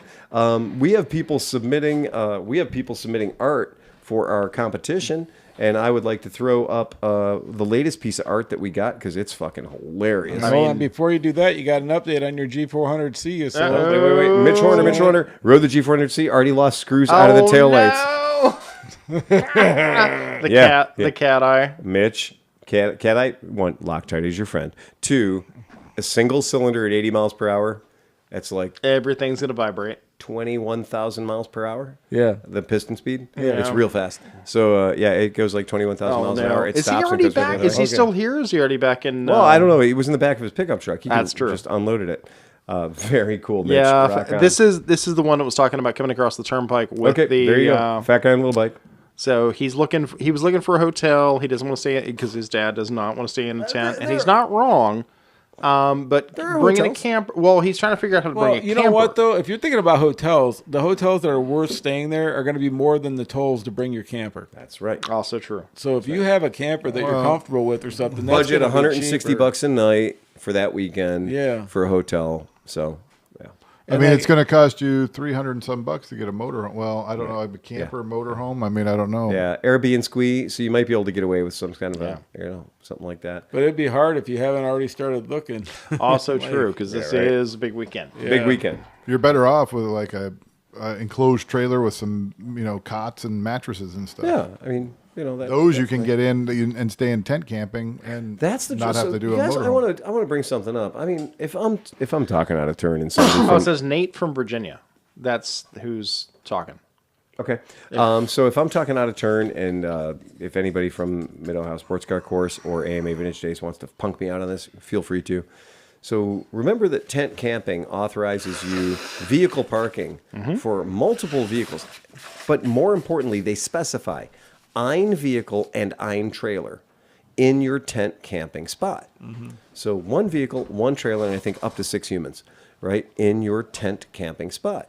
So if you have a vehicle and a trailer, you might want to be in a tent camping spot. Just saying, that's what their rules say. Right. So maybe lean into that a little bit. Rent yourself a little pop-up or something cool. Yeah. And off to the races. And we're all in the last row by Kentucky corner, by the way. Yeah, we're back. We're And taking if- it and if you have the a entire pop-up corner. you're dragging behind your car, put a big orange thing or something on it so Absolutely. nobody slams into it. Yeah, I mean pop-up camper. One of our pieces of art that we just received, Sleepy's going to throw it up to the All right, let's viewers at see home. It's got two gentlemen with heroic beards in black leather jackets riding a Vespa, a 60s Vespa, and it says, "So then I took off my purse and beat him to death with it." Yeah, that's every single time somebody says, that's been a rap that we do at the shop all the time. People are like, hit it with your purse. everyone's like, "Yeah, man, I don't want to ride that bike though, because somebody's gonna think I'm gay." And usually what I say is, "Dude, every time somebody says nice bike, fag," I jump off and kill him with my purse. I beat him to death with my purse, and it always makes people laugh. But it's true. It never happens. It's not a thing. That's nothing anybody's worried about at all. Anyway, not a big deal. Some of the other hate mails we got. Let me see here. Mount Vernon. So yeah, that was Mitch Herner. That's Mitch Herner. He was in Mount Vernon. He was working in Mount Vernon, but he doesn't live there. He lives in that. So ClevelandMoto, Mark Kenyon in New Jersey has a great idea. He says, love, just going to read, hello, Cleveland Moto. Renee and Phil, longtime listener from New Jersey, love the podcast, love Phil's insight and perspective on the motorcycle industry and owning a motorcycle shop. Yeah, that's why we do it. It's fun. It's stupid. I heard in the last podcast you have a lot of T-shirts and magazines. Great idea for a box would be 2 or 3 T-shirts and 2 or 3 magazines for $50. Totally random. You get what you get and you don't get upset. Consider this my order. Let me know the best way to pay for it. Okay, so here's what's going to happen. You're going to end up with 3 small T-shirts, maybe a girly shirt, and at least 3 copies of Twist and Go magazine, arguably one of the worst magazines ever produced. It's British, so it does have some boobs in it, which is nice. There is boobs, Do which they is have nice. English teeth too, though? I don't know. Okay. Some are So teeth. Some are here. Some are there. right. That's cool. But anyway, when somebody, and I like where he says, you get what you get and you don't get upset. Oh, I promise you, if you got one of these boxes for $50, you get upset. Get what you get and you don't pitch a fit. Yeah, that's exactly right. Get what you get. Don't pitch a fit. All right. So Just took a shit. What? Gordon Tillman. Gordon Tillman says, greetings, folks. My wife and I just got home to Humble, Texas after a quick trip out to Seguin to visit our oldest daughter and her guy. We couldn't stay long because I've got to prep and pack tomorrow, Easter Sunday, for a 3-week work trip to South Korea. Wow. When we got back, I found a mysterious box on the porch. What could this be? Well, I can tell you it was a box packed full of wonderful goodies. First off, thank you for the kind letter. I love you all and the podcast, which I try to never miss. Now, on to the prizes. So many great stickers, a lovely and very comfortable Cleveland Moto beanie. I'll cherish it forever. The t-shirt is absolutely awesome and fits perfectly. I'm planning to wear it on my flight to Korea, which departs from Houston Airport at an obscenely early 0500. The Cleveland Moto shop rag is very cool. It even carries a subtle hint of motor oil. No, that's just what the shop smells like. Yeah. People walk into the shop all the time and like, this smells like a motorcycle shop. I'm like, this smells like hydrocarbons. Just think if they knew that you had that plugged in as a scent. Wait, Shafran brought us that. Shafran brought us a candle. 2-stroke candle. The shop smells more authentic. We fire up that LT50 every now and again just for funs because it makes God. the smell. Dude, how funny would that be? You just hit a switch and it shuts off, and then it's just fucking nothing. Right. It doesn't smell like anything anymore. No, we've got straight up 10 years in that building of making it smell like us. Yeah. Right? Oh, yeah. He goes, it carries a subtle hint of motor oil, which I found strangely comforting. And the tire gauge, super convenient and already in my toolkit. Now, about the mysterious ceramic figure. Uh-oh. My wife and I weren't quite sure what it was at first. So I took a picture and asked Gemini, AI, for help. Gemini identified it as a Tanuki statue and gave me a bit of a history. When I asked about the small hole on the front and the larger one on the back, here's what I learned. Regarding the holes on your Tanuki statue, it sounds like it might be a tokuri, which is a type of sake bottle. Here's why those holes likely exist. The small hole in the front, this is the spout for pouring of the sake. The large hole in the back, this is the opening for filling the tokuri with sake. Many Tanuki statues, especially those intended for practical use, are designed as sake vessels. This one is not. The Tanuki's round belly makes a perfect container, and the spout is cleverly integrated into his form. So it seems like you have a Tanuki statue that also serves as a traditional Japanese sake bottle. How neat is that? You can use it to serve sake or simply display it as a decorative and auspicious object. Later, when I told Gemini it was a gift from the good folks at Cleveland Moto Podcast, Gemini replied, "That's a really cool gift from the Cleveland Motorcycle Podcast folks. It adds an extra layer of interest knowing where it came from. Perhaps they have a connection to Japanese motorcycle culture or just thought it was fun and unique gift. Either way, it sounds like a thoughtful present. Enjoy your sake serving, good luck bringing Tanuki." And I was like, even AI is like just stupid friendly. Who doesn't love a Tanuki? Who doesn't love a Tanuki? I want to thank each and every one of you for the most excellent and thoughtful gifts. You guys really made my day. Keep on riding fast and taking chances. With much love from Texas, Gordon Tillman. Gordon Tillman, you write a fucking good letter, man. And we have some awesome fucking email writers. We got our monthly update from Europe with one of the best. Like, I have vivid pictures in my head of his emails. Yes. Now, this dude's making me fucking wish I could learn to fucking type. It's kind of amazing. I'm gonna read this, and you guys tell me if we read it already. Because you remember we had a little rant about Teslas and that kind of shit. Yeah. You know how their Cybertrucks are rusting. Cybertrucks are rusting, yes. Okay, so Rowdy Rotten Rhymer, a.k.a. Rowdy Rhymer, or Rowdy Reamer, I guess, listening to episode 497, just heard the discussion about not being where the fuckers can get you. Because we're talking about cameras and yeah. And he says, not being where the fuckers can get you. Doing this probably saved me lots of pain and maybe my life years ago when I lived in the Orlando area. The route I took to work had a traffic light by a firehouse that was always flashing yellow when I went by. We've seen those. They're always flashing yellow. Mm-hmm. So I generally just didn't think too much about it. Well, one morning, it happened to turn red just before I was about to go past the firehouse. For obvious reasons, there was a fire truck coming out, right? I braked really hard to avoid running the light. And out of habit, as I braked, I drifted to the far left side of the lane before stopping. He then noticed the sound of truck brakes as a giant concrete truck came to a stop where I was. Yeah. Dang, Just to the right of him. I could have reached out and touched the front left wheel. I'm pretty sure he had to swerve a bit to avoid me. But had I been in the center of the lane, he wouldn't have swerved enough. Yep. I just looked back at the driver, gave him a thumbs up, and rode off when the red light switched back to flashing yellow. Rowdy Otto Reimer. So Rowdy Otto Reimer, that's exactly right. Panic stop. You don't know what's behind you.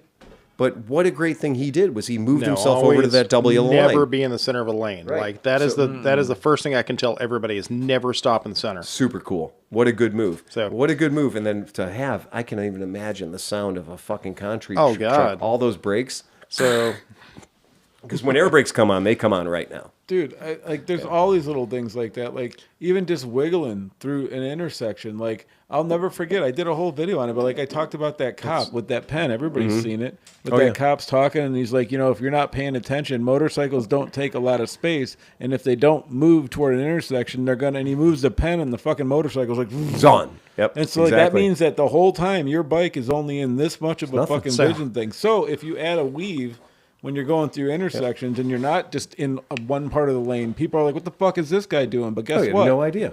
They know that you are now right there. You're the guy Absolutely. doing some weird fucking wiggling through Well, the intersection.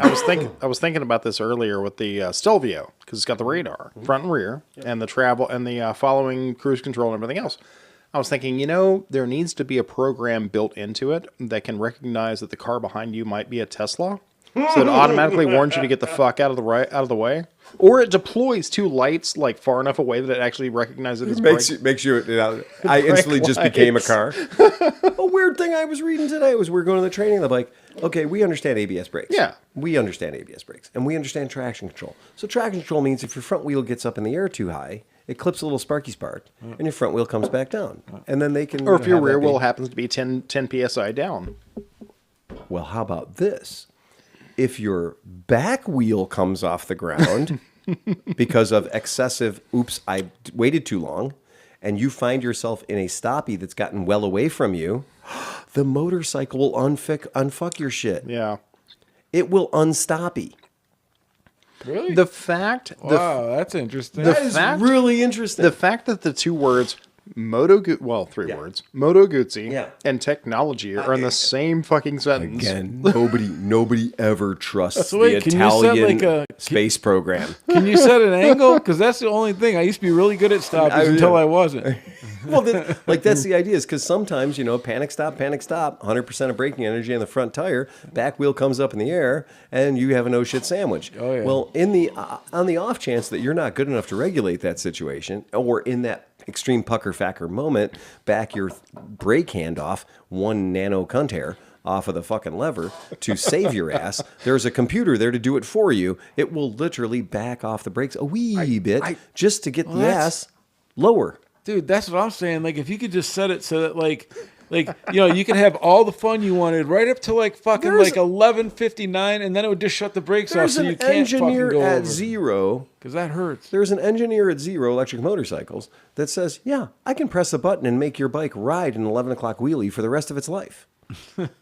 Well, yeah, because You can go everywhere at 11 o'clock yeah, wheelies. because just Because like it's a a- one wheel, and it's yeah. just putting that one wheel here. Yeah, because right. it's all about the torque and the torque and balance at that point. So really, all you need is a gyroscope and a rear wheel. Yeah, well, it takes all the fun out of it when Yeah. you're like, okay, put bike in wheelie mode. Okay, just crack throttle wide Yeah. open and determine the speed of your wheelie. Yeah. You're fine. Go have fun. Go fuck off. I love the idea of it. It's super cool. All right. Oh, fuck it. Nobody's got anything else? Last Well, chance. we've already filled in the Smith jokes. So. Yes, we did. And remember, Did I get dildoed? No, you did not get dildo. Not yet. Here, wait.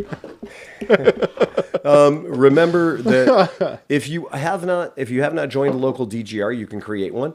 Go to your fucking DGR. It's going to be super fun. Dress up, be stupid, ride motorcycles, contribute to charity. Get you a fedora, act weird. Yeah, get weird, man. Just get weird. It's a fun thing, man. It's a super fun thing. We're all wearing like fancy tuxedos. We're Well- all going to wear tuxedos and like no pants.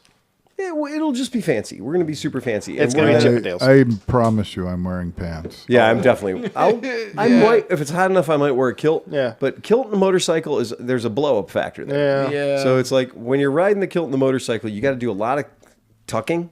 And what bite? Because some of them vinyl seats, man. Yeah, if also- you're on a also an kilt, issue. There's stickage and all kinds of bad things that can just go. But the point is, every time you sit back on your motorcycle when you're running a kilt, you got to retuck. Like you 100% got to retuck, because if you even like get off the seat a little bit for a speed bump or something, even the slightest amount, the motorcycles are like a perfect venturi for blowing your skirt up.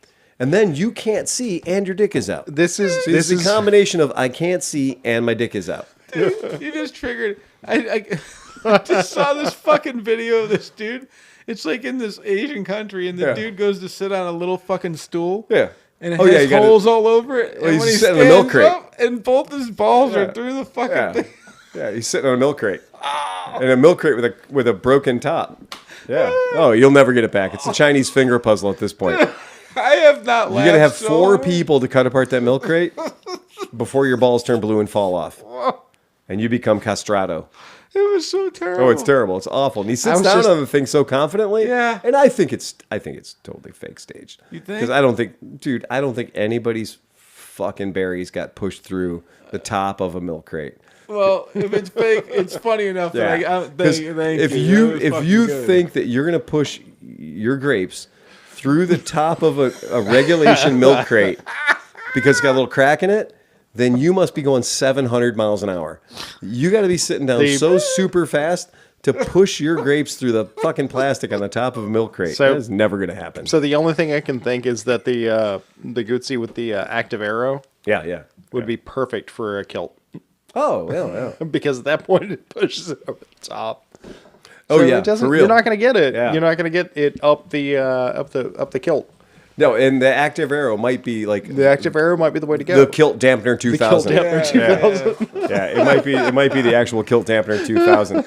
Yeah, because I can tell you on the Verses, my shit was blowing all over the fucking place. Yeah, I had no chance. And it's San Francisco, so you're always popping over a There's always hilltop or wind, yeah. something. There's always wind. You're always standing up to get over some weird thing or up on the sidewalk, off on the sidewalk, whatever. And I was just like, I felt like good though, because I was in the kilted gentleman's ride. Like we're in a Yeah. kilted ride. There's 100 people all wearing kilts, guys and girls alike. So there's much ass to be seen. much ass to be seen. But the problem is the vision obscurity. When the kilt goes in front of your face, if you're mid-clutch shift, whatever, you do not have a hand free to pull that cocksucker down from in front of your face. Right. So you are momentarily blinded by kilt. Yeah. So yeah, not to the And rest the of rest of the world's blinded by whatever. No, the rest of the people world's think. yeah, they can make Yeah, it. it's San Francisco. They have a naked bike ride out there. That's fine. They knew what they're doing was. Nobody gives a shit about your fucking, banana slug or whatever you're packing down there. There's 2 San Francisco restaurants. Is I one think thing. he's got a tear in that seat. I think he sat in some gum. That's it. That's fucking great. All right, guys. That's it. That's been episode 501. Remember to ride fast and take chances. Get us out of here, Johnny Mac. Bum bum ba ba bum ba bum bum bum bum ba bum bum ba bum bum. Eject, get us out of here, sleeping. Press the red button.